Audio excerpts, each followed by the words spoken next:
Aptitude टेस्टचा किंवा स्वतःच्या इनेट पोटेन्शियलला शोधण्याचा प्रयत्न करा आणि इनेट पोटेन्शियलवर म्हणजे आपल्या ॲबिलिटीवर आपले करिअरचे ट्रॅक निवडा. त्याच्यासाठी आपण 3 पर्याय सुचवले होते, एक aptitude test, psychometric test, DMRT test. नुसतं अकॅडमिक बेसवर किंवा शैक्षणिक गुणवत्तेवर करिअरची निवड न करता आपल्या असणाऱ्या अंगभूत नैसर्गिक उपजत गुणांवर करिअरची निवड करा आणि ती निवड शोधण्यासाठी हे 3 प्लॅटफॉर्म होते.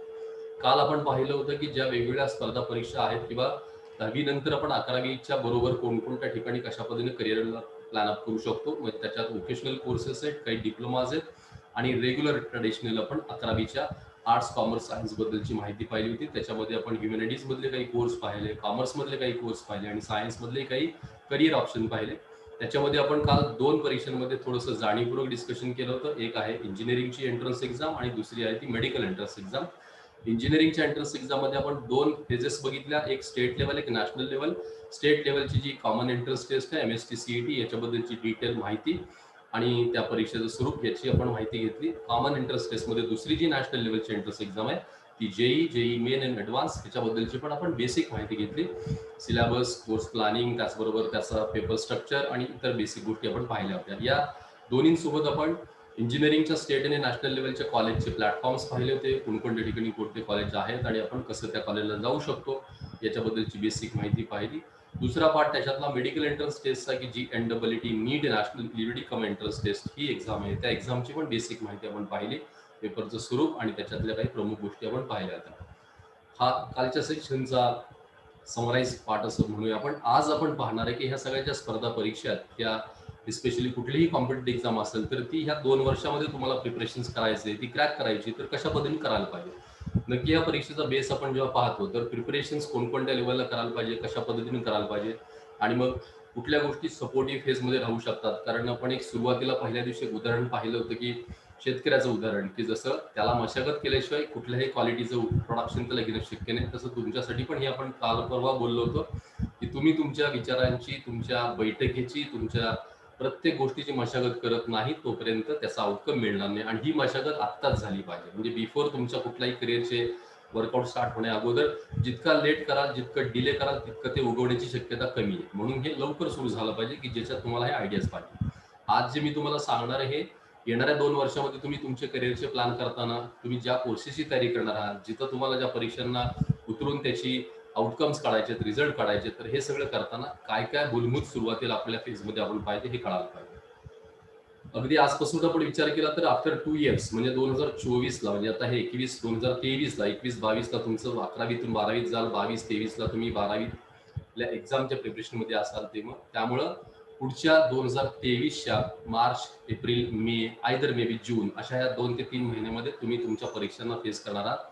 कोणत्याही कॉम्पिटेटिव्ह एक्झाम्स आहेत, मी असं कुठल्याही एका परीक्षेचं नाव घेत नाही, पण कुठलीही त्याच्यातली असणारी परीक्षा ही 2 वर्षानंतर तुम्हाला आता फेस करायची.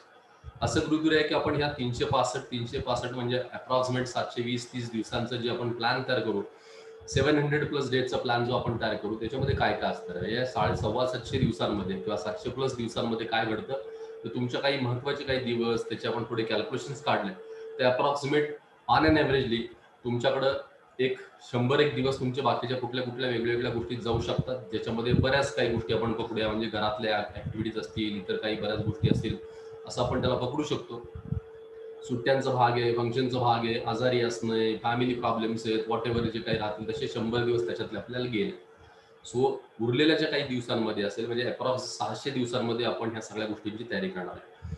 सो 600 डेजमध्ये तुम्ही कॅल्क्युलेट जर केलं तर सरासरी 10 तास तरी तुम्हाला मिनिमम ॲव्हरेज 10 तास तरी तुम्हाला दिवसभराचे मिळणार आहेत. तसे मिळतात ते 13-14 तास खूप कॅल्क्युलेट केलं तर 13 ते 14 तास तुमच्या हातात रोजचे रोज मिळू शकतात. जर आपण त्याचा एक बॉडी क्लॉक सेटअप बघितला तर 24 तासातलं एक 6 तास झोपणं असेल, त्याच्यानंतर सकाळचं तुमचा म्हणजे दिवसभरात सगळं आवरण असेल आणि बाकी सगळ्या गोष्टी पकडल्या तर ऑन अन ॲव्हरेजली 3 तास तर त्याच्यामध्ये मिनिमम जातात. ट्रॅव्हलिंग वगैरे पकडलं 4 तास जातात. सो 10 आवर्स तर तुमचे नक्की जाणार आहेत. 24 तासातले 10 तास तुमचे तुमच्या दैनंदिन गरजांसाठी जे गेले तर हातात 14 तास, या 14 तासांचं 100% युटिलायझेशन होऊ शकतं. या 14 तासांमध्ये परत 2 भाग पडतात. एक तुम्ही एखाद्या गोष्टीचं कोचिंग घेणार आहात म्हणजे लर्निंग करणार आहात, टीचिंग करून घेणार आहात आणि दुसरा भाग असणार तुमच्या सेल्फ स्टडीचा असेल. मग याच्यात प्रपोर्शन थोडं थोडं बदलू शकतं. काही वेळेला 8 तास कोचिंग असेल, 6 तास स्टडी असेल, काही वेळेला 6 तास कोचिंग असेल, 8 तास स्टडी असेल, असं बनवू शकतं तिथं. तर सरासरी आपण पकडूया की 10 तास आपल्या हातात मिळणार आहेत काही झालं तरी ह्या सगळ्या गोष्टीला शिकण्यासाठी. म्हणजे 10 तासांचा हिशोब जर आपण केला तर ऑन अन ॲव्हरेजली जर तुम्ही एखादी 300 मार्कांची परीक्षा देत असाल किंवा तुम्ही 100 प्रश्नांची तयारी करत असाल, जर आपण सीईटीचा विचार करायला गेलो तर 150 प्रश्न आहेत, जेईचा विचार करायला गेलो तर 975 क्वेश्चन्स आहेत आणि नीटचा विचार करायला गेलो आपण तर 180 प्रश्न आहेत. या सगळ्या प्रश्नांचा विचार करायला गेलं तर आपल्याकडं 600 दिवसांचे 10 तासाप्रमाणे 6000 तास आपल्या हातात आहेत. सो 6000 आवर्स तुम्हाला वापरायचे. त्या 6000 तासामध्ये तुम्हाला 720 मार्कांची तयारी करायची किंवा 300 मार्कांची करायची किंवा 200 मार्कांची तयारी करायची, जो तुम्ही टार्गेट ठेवला असेल, किंवा दुसऱ्या कुठल्याही स्पर्धा परीक्षा असतील, CSEPT साठी तयारी करत असाल तुम्ही, आयदर कुठल्या इतर कॉम्पिटेटिव्ह एक्झाम्स आहेत, पण अप्रॉक्सिमेट 200-300 मार्कांच्या सगळ्या परीक्षा सरासरी आहेत तिथं. मेडिकलची नीट एंट्रन्स सोडली तर एवढ्या मार्कांना कुठल्या जास्त एक्झाम्स नाही आहेत. म्हणजे 200 ते 300 मार्कांच्या साठी आपण सरासरी 6000 तासांचं युटिलायझेशन करणार आहोत. हे 6000 तास तुम्हाला ऍक्टिव्हली त्या फेजमध्ये वापरत जर तुम्ही गेला तर नक्कीच तुम्ही त्या रिझल्टपर्यंत पोहोचू शकाल. या 2 वर्षाचं माझं बेसिक प्लॅन कसं असेल, कसं सुरुवात करायची, पहिला काही टप्पा असणार आहे, दुसरा टप्पा असणार आहे, तिसरा आणि चौथा, असे 4 फेजेस राहणार आहेत. पहिल्या फेजमध्ये आपण काही ठराविक गोष्टी शिकण्याकडे असू, दुसऱ्या फेजमध्ये आपण रिव्हिजनच्या पार्टमध्ये असू, तिसऱ्या फेजमध्ये आपण आणि थोड्याशा ऑनगोइंग आणि टार्गेटेड फेजकडे असू, चौथ्या फेजमध्ये आपण रिव्हिजनच्या शेवटच्या पिकअप पॉईंटमध्ये असू, अशा वेगळ्या टप्प्यामध्ये आपण त्या गोष्टी करत राहणार आहे. तर या 2 वर्षाचं स्ट्रक्चरल प्लॅनिंग कसं असायला पाहिजे, अभ्यासातलं प्लॅनिंग कसं असायला पाहिजे, सब्जेक्ट वाईज वर्क प्लॅन कसा असायला पाहिजे, स्टडी मेथड्स कशी असायला पाहिजे आणि मी माझं स्वतःचं बॉडी क्लॉक आणि इतर गोष्टी कशा सेट करायला पाहिजे, अशा काही गोष्टींवर आपण चर्चा करूया. त्यातले मी काही महत्त्वाचे पॉईंट्स तुम्हाला सांगेन, काही कीवर्ड्स सांगेन आणि त्याप्रमाणे तुम्ही नक्की त्या गोष्टी समजून घेण्याचा प्रयत्न करा. एक एक गोष्टीवर आपण जाऊया. थोड्याशा स्लाइड्सच्या माध्यमातून आपण या नक्कीच गोष्टी पाहूया की कसं तिथपर्यंत आपण पोहोचू शकतो. ओके, पॉईंट तुम्ही नक्कीच आजचे तुम्हाला उपयोगी पडतील, लिहून घेण्यासाठी असेल किंवा त्याच्या वर्किंगसाठी असेल तर तुम्हाला फायदेशीर राहतील. आयदर पॉईंट आउट करा, स्क्रीनशॉट काढा, व्हॉट एव्हर, जसं तुम्हाला जे सोपं आहे तसं तुम्ही त्याला नक्कीच त्याच्यातून माहिती घेण्याचा प्रयत्न करा. पण आजची माहिती तुम्ही नक्की पॉईंट आउट करा. So how to crack all this entrance exam, how to achieve this target, target कसं अचीव करणार आणि आपण ह्या एक्झाम्स कशा क्रॅक करणार आहेत. सी, पहिली गोष्ट तर टार्गेट ठरलं पाहिजे, हे सगळ्यात पहिलं महत्वाचं. म्हणजे याच्यावर पण मी पहिला आधी बोलतो की टार्गेट ठरलं पाहिजे.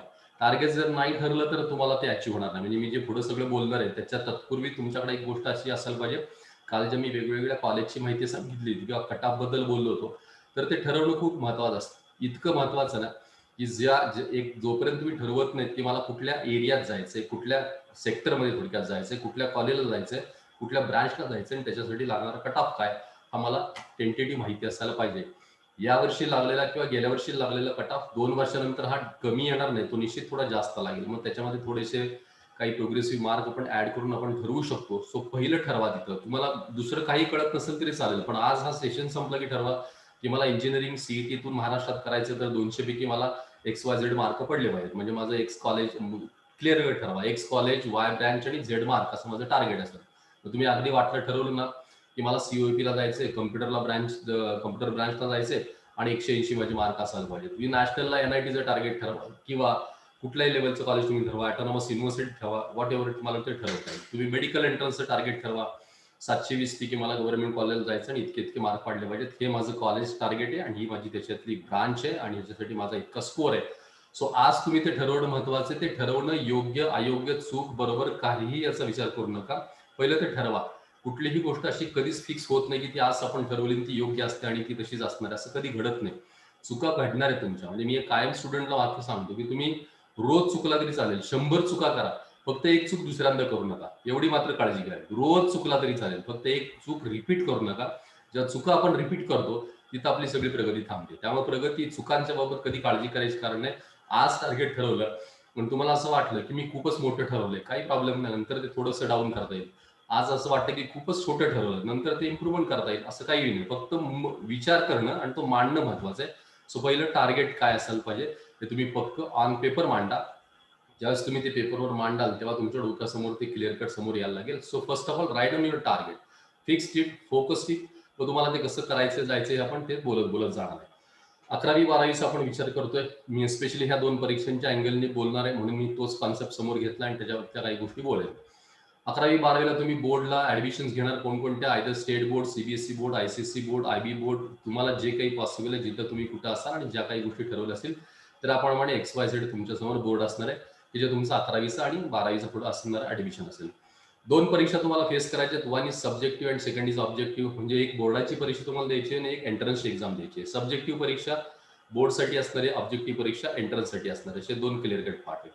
सब्जेक्टिव्ह एक्झाम ही तुम्हाला द्यायची. आता मी स्टेट बोर्डचं एक्झाम्पल घेतलं तर सब्जेक्टिव्ह एक्झाम स्टेट बोर्डने द्यायची असेल तर तुम्हाला सॉरी 600 मार्कची परीक्षा तुम्हाला द्यावी लागणार आहे 2 वर्षानंतर. 600 मार्क्स आहे.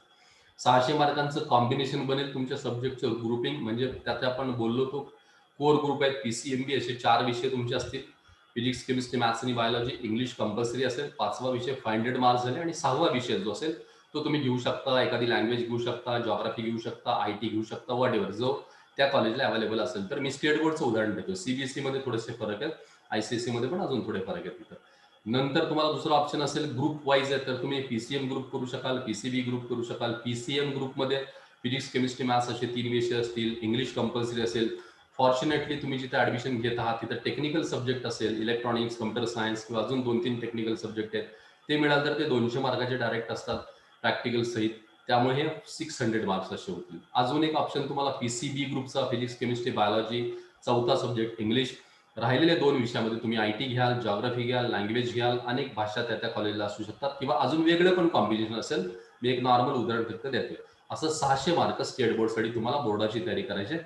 आणि याच्यामध्ये जसं तुम्ही 10वीची परीक्षा दिली तशाच प्रमाणे ती 12वीची बोर्ड एक्झाम असणार आहे. त्याच्यामध्ये जनरल रेग्युलर पेपर पॅटर्न आहे आणि पेपरचं स्वरूप बदलू शकतं. जसं आता 100 मार्कांमध्ये 70 मार्काचे PCMचे, PCBचे विषय आहेत आणि मॅथ्स हा 80 मार्काचा आणि 20 मार्काचं प्रॅक्टिकल आणि फिजिक्स, केमिस्ट्री, बायोला 30 मार्काचं प्रॅक्टिकल असं आहे तिथं. जसं तुम्हाला 10वीला 40 किंवा 80+20 असं होतं, तसं तिथं 70+30 किंवा 80+20 असं कॉम्बिनेशन आहे.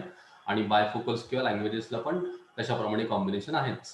तर तुमच्या वेळेस मे बी थोडं अजून पॅटर्न बदलू शकेल, पण ओव्हरऑल असं पकडा की 70 ते 80 मार्काचा थिअरीचा पेपर आणि 20 ते 30 मार्काचा प्रॅक्टिकल फेस करावा लागेल. हा नॉर्मल सब्जेक्टिव्हचा असणारा बोर्डाचा भाग. याची अभ्यासाची पद्धत नॉर्मली जसं तुम्ही आजपर्यंत करत आला त्या स्टाईलनी करा. सब्जेक्ट कंटेंट शिकणं, टेक्स्ट कंटेंट रीड करणं, त्याच्यानंतर त्याचा रिलेटेड असणारे क्वेश्चन आन्सर्स रीड करणं, नोट्स काढणं आणि त्याचं प्रिपरेशन करणं. तो फार वेगळा विषय नाही, कारण त्याची तुम्हाला सवय आणि ते तुम्हाला माहिती की कसा बोर्डात मार्क पाडायचे तसे. तर दुसरा जो त्यातला भाग आहे तो एंट्रन्सचा, त्याच्यावर आपण स्पेशली बोलू शकू. या 2 एक्झाम्स आहेत. One is engineering, second is मेडिसिनची एक्झाम, मेडिकल फील्ड मधली. इंजिनिअरिंगमध्ये पण 2 लेवल्स आहेत. एक स्टेट लेवल, एक नॅशनल लेवल आहे. स्टेट लेवलला CETची एक्झाम आहे, नॅशनल लेवलला JEEची एक्झाम आहे. JEE मध्ये परत 2 पार्ट आहेत, एक मेन आणि ऍडव्हान्स आहे. नीट मेडिकल एंट्रन्स एक्झाम, एकच एक्झाम स्टेट आणि नॅशनलला, आणि ती एक्झाम म्हणजे NEET नीट आहे. अशा ह्या 2-3 परीक्षा. ही सगळी प्रायमरी माहिती आपण काल सगळी बघितली आणि यावेळी आपण डिटेल जात आहे. ज्यावेळेस ह्या सगळ्या आता एक्झामच्या तयारीत तुम्ही जाल, म्हणजे आता एक्झाम हा तुमच्या समोर पार्ट आला, तर ह्या एक्झाम्स क्रॅक करण्यासाठी काय काय आणि कोणकोणते पॉईंट असणार आहेत. तर मला पहिली गोष्ट ह्या मूलभूत पॉईंटवर तुम्हाला सांगायचं की ह्या 4 मुद्द्यांचं एक वेगळं महत्त्व तुमच्या सगळ्या अभ्यासाच्या प्रोसेसमध्ये असणार आहे. की हे 4ही मुद्दे तुम्ही ज्या इन्स्टिट्यूटला, कॉलेजला, अकॅडमीला ऍडमिशन घेणार आहे त्यांचा रोल आहे, तुमचा रोल आहे आणि पॅरेंट्सचा रोल आहे. अशा तिघांच्या रोलमधून ही गोष्ट होणार आहे. पॅरेंट्सचा रोल हा थोडा एक्सटर्नल असणार आहे, कारण ते फक्त सपोर्टिव्ह रोलमध्ये असतील. तुमचं कॉलेज आणि तुम्ही हे दोघं मेजर रोलमध्ये असणार आणि त्याच्याप्रमाणे प्लॅनिंग एक बाजूला येईल, इम्प्लिमेंट तुमच्यावर होईल आणि तुम्हाला ते फॉलो करायचं हा त्यातला मेन पार्ट आहे. काही वेळेला या रेशोमध्ये फरक पडत असतो की जसं देणं आणि घेणं किती असायला पाहिजे. आपण त्याच्यामध्ये कॉन्ट्रीब्युशन्स काय करू शकतो की 3 गोष्टींचं आहे. म्हणजे एक त्याच्यातलं ऍडमिनिस्ट्रेशनचं कॉन्ट्रीब्युशन, म्हणजे मॅनेजमेंटचं कॉन्ट्रीब्युशन, फॅकल्टीज, टीचरचं कॉन्ट्रीब्युशन. मॅनेजमेंट ह्याचा अर्थ ती ऍडमिन करणारी सगळी सिस्टीम, म्हणजे त्याच्यातले असिस्टंट टीचर्स आहेत, स्टाफ आहेत, ते सगळे ऍडमिन करणारी सगळी सिस्टीम. सेकंड टीचर्स, की हे प्युअरली सब्जेक्टिव्ह रोल प्ले करणार आहेत की तुम्हाला तो कंटेंट शेअर करणार आहे. आणि थर्ड इज स्टुडंट, तुम्ही असणार. अशा तिघांचे वेगळे रोल ह्या सगळ्यामध्ये असणार आहेत. प्रत्येकाचं प्रमाण रोलचं वेगवेगळं असेल. ते लोकेशनवर डिपेंड असणार आहे, एक्झामवर डिपेंड असणार आहे, अवेलेबिलिटीवर डिपेंड असणार आहे. अशा थोडे थोडे फरक पडतात. पण मेजर ह्यातला रोल प्ले करणारे 2 लोक, एक तर टीचर आणि दुसरे स्टुडंट आहेत. याच्यात प्रपोर्शन कसं राहतं, तर पहिल्या काही दिवसांमध्ये, पहिल्या म्हणजे सिलेबस कम्प्लिशनच्या फेजमध्ये टीचरचा रोल हा अप्रॉक्स 60% असतो आणि स्टुडंटचा रोल हा 40% आहे सिलेबस कम्प्लीट होईपर्यंत. आणि नंतर मग त्यांना पुढं पुढं जसं जाईल तसं तसं ते रिव्हर्स होतं. स्टुडंट टीचरचा रोल थोडा कमी होतो आणि स्टुडंटचा रोल थोडा वाढत जातो. स्टुडंटचं कॉन्ट्रीब्युशन हे 60-70% वर जातं आणि टीचरचं 30% वर जातं जेव्हा तुम्ही रिव्हिजन बोर्डमध्ये जाता त्यावेळेस इथं. आणि पहिल्यांदा कंटेंट डिलिव्हरी महत्वाची, पण ती 60% मी रोल पकडतो. असं नाही की 90% शिक्षकांचा रोल आहे आणि 10% स्टुडंटचा रोल आहे, असं कधी घडत नाही. आणि टीचर जेवढे देणार आहेत तेवढ्याच प्रमाणात तुम्ही घेण्यासाठी पण तुमची तयारी असणं आवश्यक आहे. नसेल तर कितीही चांगलं दिलं तरी आउटकम काही नाही. त्याच्यामुळं या गोष्टी आहेत आणि ह्या देण्या घेण्यामधल्या ह्या 4 महत्त्वाच्या मुद्दे आहेत की ज्याच्यामध्ये आपण काम करू शकतो. पहिला पॉईंट आहे त्यातला प्लॅनिंगचा, सेकंड पॉईंट आहे त्यातला फॅकल्टीज म्हणजे टीचर्स आहेत, थर्ड पॉईंट आहे स्टडी मटेरियल आणि फोर्थ पॉईंट आहे स्टुडंट एफर्ट्स. याच्यात तुमचा जो रोल आहे स्टुडंट एफर्ट्सचा तो मी डिटेल बोलणार आहे, कारण आज तुमच्या रोलची आपण डिस्कशन करतो म्हणून तो मी सविस्तर सगळ्या गोष्टीमध्ये एक एक पॉईंट सांगेन, पण याला रिलेटेड सगळे वरचे पॉईंट आहेत म्हणून ते थोडे थोडे आपण डिस्कस करत करत जाऊया. तसा पहिली गोष्ट प्लॅनिंग.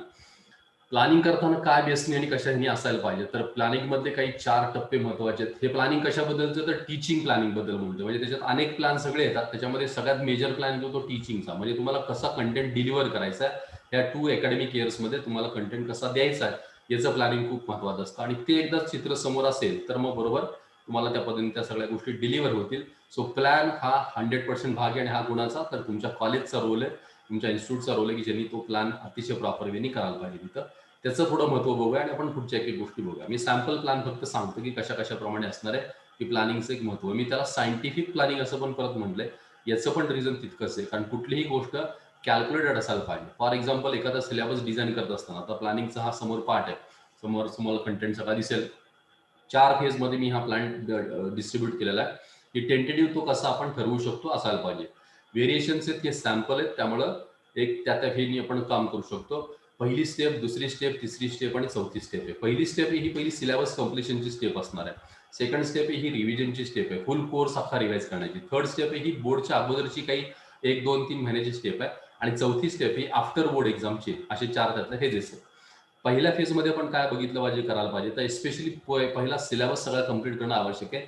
ज्या एंट्रन्स एक्झामला आपण फोकस करतोय त्या एंट्रन्स एक्झामचा ओव्हरऑल 11वी-12वीचा दोन्ही वर्षाचा सिलेबस संपणं 100% आवश्यक आहे. विदिन 15, 16 और 17 मंथ्स, 15 ते 17 महिन्यामध्ये अख्खा तो सिलेबस संपला पाहिजे.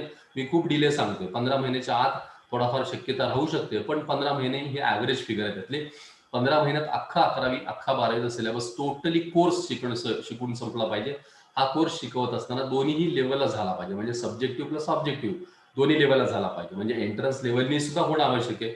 नुसते लेक्चर सब्जेक्टिव्ह डिलिव्हर केले आणि ऑब्जेक्टिव्ह जर प्रॅक्टिस केलं नाही तर असं सुद्धा उपयोगच होणार नाही. सो 100% तो क्लिअर कट त्याला.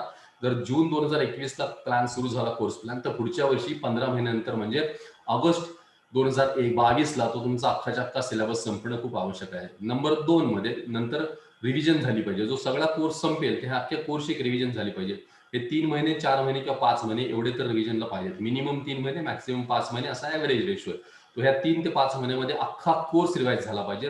हा टोटली आपण शिकवलेल्या झालेल्या सगळ्या वर्किंग वरती. आता हा कोर्स जेव्हा रिवाइज असतो ना, तिथं पण काही स्ट्रॅटेजी लावायला लागतात. त्या स्ट्रॅटेजी कशा, रिव्हिजन मध्ये सुद्धा, म्हणजे आम्ही काम करताना मी त्या गोष्टी इंडिकेट बऱ्याच वेळा टीमला जसं करतो की रिव्हिजन करताना या 1.5 वर्षामध्ये संपूर्ण सिलेबस संपल्यानंतर त्या विद्यार्थ्यांच्या मार्कांचा रेशो काय आलेला आहे, कुठपर्यंत एखादा स्टुडंट पोहोचलेला आहे, ओपनचा कॅन्डिडेट कुठपर्यंत पोहोचला, ओबीसी कुठपर्यंत, असा कॅटेगरी वाईज पण कोण कोण कुठपर्यंत पोहोचलंय, आणि याच्यामध्ये त्यांच्या कंटेंटचं एबीसी फिल्ट्रेशन करून घ्यायचं. कुणाला कुठला सब्जेक्ट काय लेवलपर्यंत कळलाय, एबीसी फिल्ट्रेशन याचा अर्थ की कोणते टॉपिक त्याला खूप चांगले येतात ते ए मध्ये टाकायचे, जे ऍव्हरेज येतात ते बी मध्ये टाकायचे, जे वीक आहेत ते सी मध्ये टाकायचे, असं एबीसी फिल्ट्रेशन करायचं. सब्जेक्टचं पण एबीसी आणि सब्जेक्ट मधल्या कंटेंटचं पण एबीसी. फॉर एक्झाम्पल पीसीएम सारखे विषय आहेत तर त्याच्यातला कुठला विषय त्याचा बेस्ट आहे तर तो ए मध्ये टाकायचा, कुठला ऍव्हरेज तो बी मध्ये, कुठला त्याचा टफ जातो, मार्क कमी पडतात तो सी मध्ये, आणि चॅप्टर वाईज परत एबीसी आपण केलं. हे एबीसी केल्यामुळे काय होतं की रिव्हिजन मधला तो प्लॅन हा एबीसी वर बसवत येतो. पहिल्या त्या 3 महिन्याच्या किंवा 5 महिन्याच्या प्लॅनिंग मध्ये आपलं टार्गेट काय असतं रिव्हिजन मध्ये, तर ए कॅटेगरीतला जो त्याचा कंटेंट आहे, समजा आपण केमिस्ट्रीचा कंटेंट घेतला आणि 35 चॅप्टर्स आहेत, 35 चॅप्टर पैकी 15 चॅप्टर समजा त्याचे, 15 चॅप्टर समजा त्याचे ए कॅटेगरीत आहेत, नंतर 10 चॅप्टर बी कॅटेगरीत आणि राहिलेले समजा 10 चॅप्टर सी कॅटेगरीत आहेत. तर रिव्हिजन मध्ये काय प्लॅन करायला पाहिजे की ए कॅटेगरीतले चॅप्टर ए मध्ये मेंटेन राहायला पाहिजेत, पण बी मधल्या चॅप्टर्सला ए मध्ये आणण्यासाठी आणि सी मधल्या चॅप्टरला बी मध्ये आणण्यासाठी टार्गेटेड प्लॅन पाहिजे. आणि हा करताना कट ऑफचा विचार करून स्ट्रॅटेजी आखायला पाहिजे.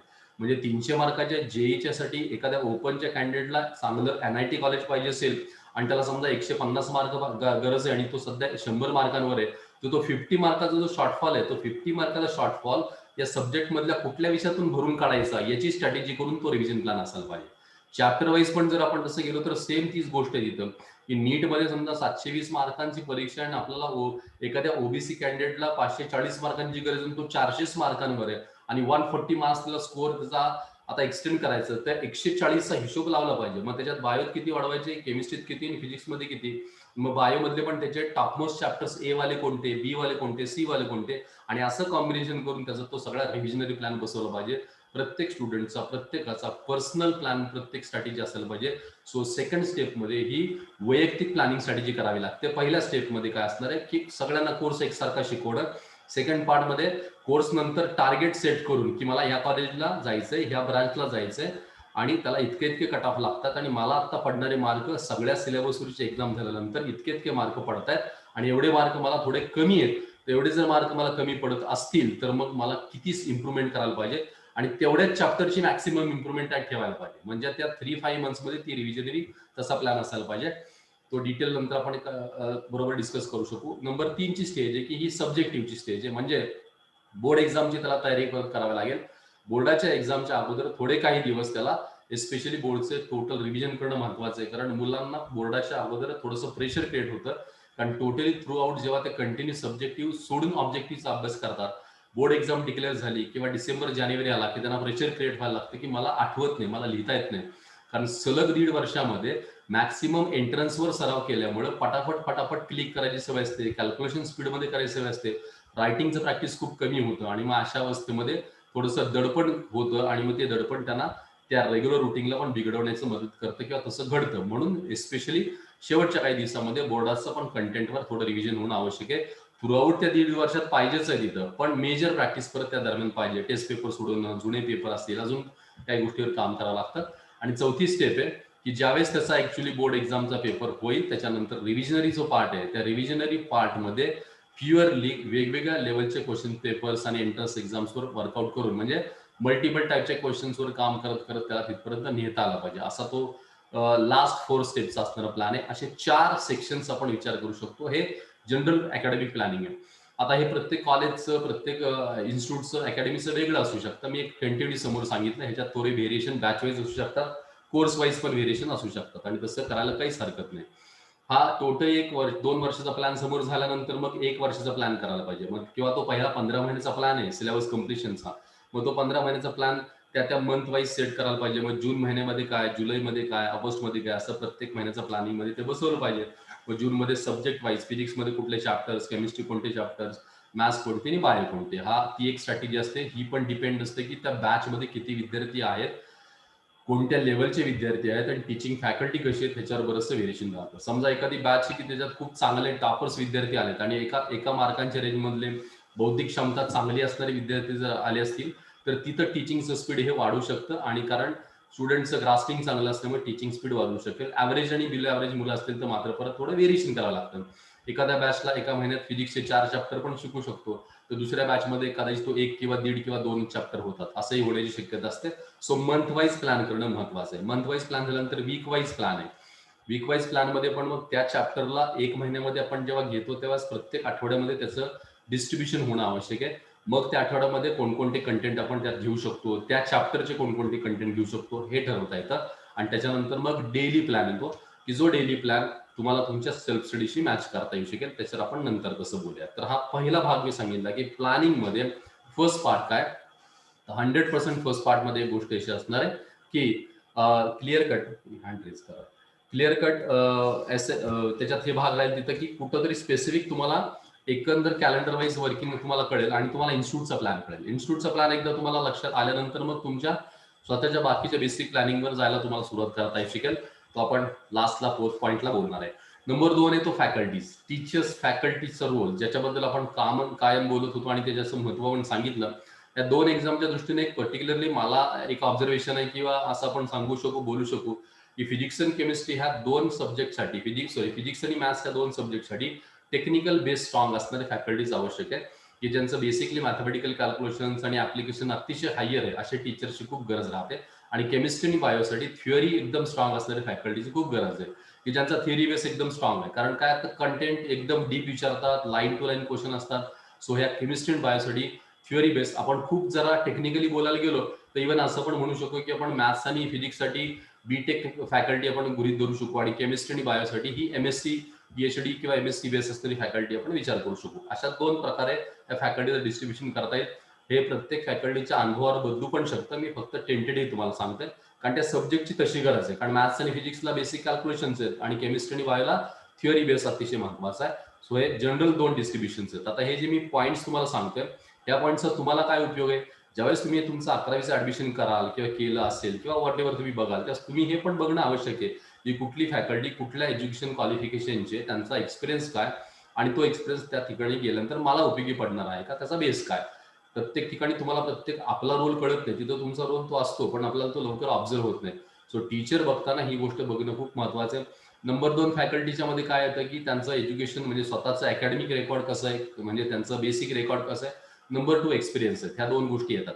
अकॅडमिक्स बेस चांगला असेल त्यांचा, स्वतः ॲज अ सब्जेक्ट टीचर म्हणून बेस चांगला असेल आणि नंबर 2 एक्सपिरियन्स चांगला असेल, तरच ते स्टुडंट पर्यंत खूप चांगल्या वेळी जाऊ शकतील, प्रत्येक छोट्या छोट्या गोष्टीमध्ये काम करू शकतील. कारण काय, या एक्झाम मध्ये हा भाग आहे की तुम्हाला 3 तासामध्ये पेपर सोडवायचे आहेत आणि प्रश्नांचा रेशो जर आपण काढला तर सीईटीच्या साठी मी तुम्हाला सांगितलं की एक क्वेश्चन सोडवायला 1 मिनिट 15 सेकंद एवढाच वेळ आहे. जेईचा क्वेश्चन सोडवायला एक क्वेश्चन सोडवायला 2 मिनिट्स अँड 40 सेकंड, 2 मिनिटं 40 सेकंद एवढाच वेळ आहे. तर नीटचा क्वेश्चन सोडवायला एक प्रश्न सोडवायला 1 मिनिट एवढाच वेळ आहे. याचा अर्थ 1 मिनिटामध्ये किंवा 1.5 मिनिटामध्ये, फार तर फार 2.5 मिनिटामध्ये परीक्षेच्या स्वरूपानुसार तुम्हाला तुमचा तो क्वेश्चन वाचायचा आहे, समजून घ्यायचा, कॅल्क्युलेशन्स करायचे आणि परत आन्सर पर्यंत जायचंय. मी या पॉईंटवर सगळ्यात शेवटी तुमच्या एफर्ट्सच्या दृष्टीने त्यावेळेस बोलणार आहे की नक्की काय काय कसं कसं असणार आहे, याच्यावर मी तुम्हाला बोलेन. तर हा पॉईंट आहे त्यातला. आणि मग सब्जेक्ट तुम्हाला कधी कळायला लागेल, तर त्याचा पण मी पॉईंट आउट केलं होतं की कुठलाही विषय तुम्हाला कधी कळेल, ज्या दिवशी तुम्ही त्या शिक्षकांसारखा विचार करायला लागाल, त्या दिवशी तुम्हाला तो विषय कळला असणार आहे. When ever you will thought your thought is matching with your faculties thought, म्हणजे जितके मॅक्सिमम फॅकल्टीच्या थॉट बरोबर तुमचे थॉट मॅच व्हायला लागतील, त्या दिवशी तो विषय आपल्याला कळायला लागला आणि मला त्याच्यातली 100% स्पीड येणार आहे, हे नक्की आहे तिथं. सो तुमचं कनेक्शन फॅकल्टीच्या थॉट बरोबर आहे. टीचर कोण आहेत, कसे आहेत, हा नंतरचा विषय, पण टीचरचा थॉट प्रोसेस काय ही मला एकदा कळायला लागली की मग त्या स्टाईलने माझा अभ्यास होऊ शकतो. यासाठी शिक्षकांचं एक वेगळं महत्व कॉम्पिटेटिव्ह एक्झाम मध्ये निश्चित आहे आणि ते मान्यच करायला पाहिजे. नो डाऊट की त्याच्यामध्ये आपण काही नक्कीच हे करू शकत नाही. म्हणून तर या एज्युकेशन फील्डमध्ये काही टीचर्स हे अतिशय वेल नोन आहेत किंवा त्यांच्याबद्दलचा एक वेगळा रिस्पेक्ट आहे किंवा त्या टीचरची एक स्वतःची वेगळी खासियत आहे. ह्याचं मागचं कारणच ते की त्यांनी त्या गोष्टीवर, त्या सब्जेक्टवर मिळवलेलं प्रचंड कमांड आणि त्याच्यातल्या त्यांनी काढलेल्या वेगवेगळ्या ट्रिक्स आहेत, त्या खूप मॅटर करतात. टाइम स्लॉट्स आणि मी ह्या ज्या गोष्टी बोललो होतो त्याच्यामध्ये ही गोष्ट ऍड करेन की टीचरचा थॉट का महत्वाचा, कारण तो प्रश्न तुम्हाला इतक्या कमी वेळामध्ये सगळा सोडवायचा आहे आणि म्हणून तुम्हाला स्वतःला प्रॅक्टिस त्या टाईपने करत असताना टीचरनी तुम्हाला त्याच्यातले कॉन्सेप्ट एक्सप्लेन करायला पाहिजे प्रॉपर. नंबर 2 त्यांनी ट्रिक्स तुम्हाला दिल्या पाहिजेत. नंबर 3 त्यांनी शॉर्ट टेक्निक्स तुम्हाला शेअर करायला पाहिजेत आणि जेव्हा ते शेअर करतील, शिकवतील, मग त्याचं तुम्ही प्रॅक्टिस करायला पाहिजे. टीचरनी एखादा कंटेंट शिकवला, ट्रिक सांगितली आणि तुम्हाला ती क्लासरूम मध्ये कळाली म्हणून ती लॉंग टाइम कळेल असं कधीही घडत नाही. तुम्हाला त्याचं प्रॅक्टिस करावं. साधी गोष्ट की जसं तुम्ही स्विमिंग करायला गेला, सायकलिंग करायला गेला, तर पहिल्यांदा तुम्हाला स्विमिंग शिकवलं, सायकलिंग शिकवलं, एकदा टेक्निकली दाखवलं, तर तुम्ही टेक्निकली दाखवलं की लगेच आपल्याला ते येत नाही, त्याला प्रॅक्टिस करावं लागतं आणि प्रॅक्टिस केल्यानंतर तुम्ही त्याच्यामध्ये ऍक्टिव्हली स्मार्ट वर्क करू शकता किंवा तुम्ही ती गोष्ट शिकू शकाल. सेम ती गोष्ट आहे. कोणत्याही सब्जेक्ट टीचरनं तुम्हाला एखादं टेक्निक्स दाखवलं, टूल्स दिले किंवा एखाद्या ट्रिक्स शिकवले, तर त्या नंबर ऑफ क्वेश्चन्सचा आधार घेऊन तुम्हाला ते प्रॅक्टिस करणं आवश्यक असणार आहे. सो पहिला टीचरचा रोल येतो तुम्हाला एखादी गोष्ट त्या फेजमध्ये सांगण्याचा आणि दुसरा रोल येतो तुमचा स्वतःचा की त्याच्यावर नंबर ऑफ क्वेश्चनला घेऊन प्रॅक्टिस करण्याचा. त्यामुळे फॅकल्टीचं महत्व हे खूप आहे. शिक्षकांनी तुम्हाला या फेजमध्ये देणं आवश्यक आहे आणि तुम्ही ते घेतल्यानंतर त्याचा सराव करणं आवश्यक आहे. मी टीचरचं काही बाकीचं स्पेसिफिकेशन तुम्हाला सांगितलं की त्या फेजनं कॅल्क्युलेशन वाईज असेल, बऱ्याच गोष्टी राहतात अशा आणि ट्रिक्स, इतके एक्सलंट ट्रिक्स आहेत की कदाचित तुम्ही आजपर्यंत त्याचे अप्लाय केले नसेल तसे. म्हणून तर 10वी पर्यंत ज्या नॅशनल लेवलच्या परीक्षा किंवा स्टेट लेवलच्या परीक्षांचा ज्या मुलांनी अभ्यास केलेला असतो, कोणत्या कॉम्पिटेटिव्ह एक्झाम्स आहेत, MTSC, NTSC, ऑलिम्पियाड, अशा अनेक परीक्षांचा ज्यांनी अभ्यास केला आहे त्यांनी त्याच लेवलला त्यांच्या ह्या सगळ्या ट्रिक्स शिकलेल्या आहेत आणि ह्या ट्रिक्सचा उपयोग तुम्हाला ह्या 11-12ला निश्चित होणार आहे. सो तुम्ही त्या थॉट प्रोसेसनी काम करणं खूप आवश्यक असणार आहे. यालाच रिलेटेड एक पॉईंट येतो तो म्हणजे तुमच्या डाऊट सेशनचा. तर असतो फॅकल्टी डाऊट मध्ये एक वेगळा रोल प्ले करतात तिथं. डाऊट ह्या 2-3 फेज मध्ये तुम्ही क्लिअर करू शकता. एक तर पहिली गोष्ट ती शंका कशी ही गोष्ट महत्वाची. मी तर तुम्हाला एक हिंट देऊ ठेवेन तिथं. ज्यावेळेस तुम्ही स्टडी कराल, स्टुडंट एफर्ट्स मध्ये बोलेल तरी पण आता डाऊटला कनेक्ट झाले म्हणून सांगतो. ज्यावेळेस तुम्ही अभ्यास करायला लागाल तेव्हा अभ्यास करताना कुठलंही एखादा तुम्ही क्वेश्चन करताय, सोडवताना तुम्हाला तो प्रश्न आला नाही की तो डाऊट मध्ये तुमचा कन्वर्ट होतो. मी अजून क्लिअर सांगेन तुम्हाला की डाऊट कसा विचारायचा आणि डाऊट म्हणजे नक्की काय. ज्यावेळेस तुम्ही एकदा प्रॅक्टिस करायला लागाल तर तुम्हाला असं दिसेल की हा क्वेश्चन मी घेतलाय आणि तुम्हाला सोडवताच येत नाही तिथं, तर ऑब्व्हियसली तो तुमचा डाऊट निश्चित आहे. पण एखादा क्वेश्चन तुम्ही करायला घेतलात, प्रॅक्टिस केलं, पण त्याचा आन्सर 7-8 मिनिटं 9 मिनिटानंतर तुम्हाला आलाय किंवा मॅक्सिमम 5-6 मिनिटापेक्षा जास्त वेळ जर गेलं, आन्सर तुम्हाला आलाय नो डाऊट, पण ते सगळं करण्यासाठी तुम्हाला 7-8 मिनिटं लागले असतील तरी पण तो तुमचा डाऊट असणार आहे. बिकॉज 8 मिनिटं करून जर उत्तर येत असेल तर ते मला परीक्षेसाठी उपयोगच नाहीये. मला ते 8-9 मिनिटाचं उत्तर 1.5-2 मिनिटात आलं पाहिजे. म्हणून तो पण क्वेश्चन तुम्ही फॅकल्टीकडे जाऊन गेला पाहिजेत आणि त्यांना सांगायला पाहिजे, see this is my doubt, because मी हे सगळं केलं पण मला ह्या मॅक्स पिरियड गेला, 8-10 मिनिटं गेले, 7-8 मिनिटं गेले, तुम्ही मला हा कमी करून सांगा, 1-2 मिनिटात कसा करून सांगा, त्याच्या ट्रिक्स मला सांगा. तिथं हे बोलणं पण महत्वाचं आहे. सो डाऊट याचा अर्थ न आलेले प्रश्न म्हणजेच डाऊट नव्हे, येणारे पण प्रश्न की ज्याला जास्त वेळ आपला जातोय हे पण आपले डाऊट असतात, हे तुम्ही डोक्यात पहिलं फिट बसवा, म्हणजे तुम्ही डाऊट विचारायला जास्त काम कराल. नंबर 2, डाऊटसाठी एक गोष्ट महत्वाची असते, तुमचं rough work. Always rough work तुमचं जपून ठेवा. बऱ्याच मुलांची अभ्यास क्वेश्चन सोडवण्याची टेक्निक्स इतकी विचित्र पद्धतीने तुम्ही प्रॅक्टिस करताना किंवा सेल्फ स्टडी करता, मी त्या पुढच्या क्लोजिंगच्या पॉईंटमध्ये तुमच्या स्टुडंट स्टडी मध्ये ते सगळे पॉईंट बोलेन तसं. पण रफ वर्क तुमचं खूप महत्वाचं आहे. जितक्या तुमच्या क्लास नोट इम्पॉर्टंट आहे तितकं तुमचं प्रॅक्टिस नोट पण इम्पॉर्टंट आहे. ते अतिशय जपून ठेवा आणि त्याच्यावर काम करायचा प्रयत्न करा. सो फॅकल्टीच्या रोल बद्दल आपण बोललो की त्या स्टाईलने आपण फॅकल्टीपर्यंत पोहोचलं पाहिजे. नंबर 3 आहे, हे सगळे जे रोल आहेत ते स्टुडंट, ते टीचरचे आणि तुमच्या इन्स्टिट्यूटचे, म्हणून त्याच्यावर मी जास्त बोलत नाही. तुमचा जो रोल आहे तिथं मात्र आपण डिटेल बोलणार आहोत तिथं.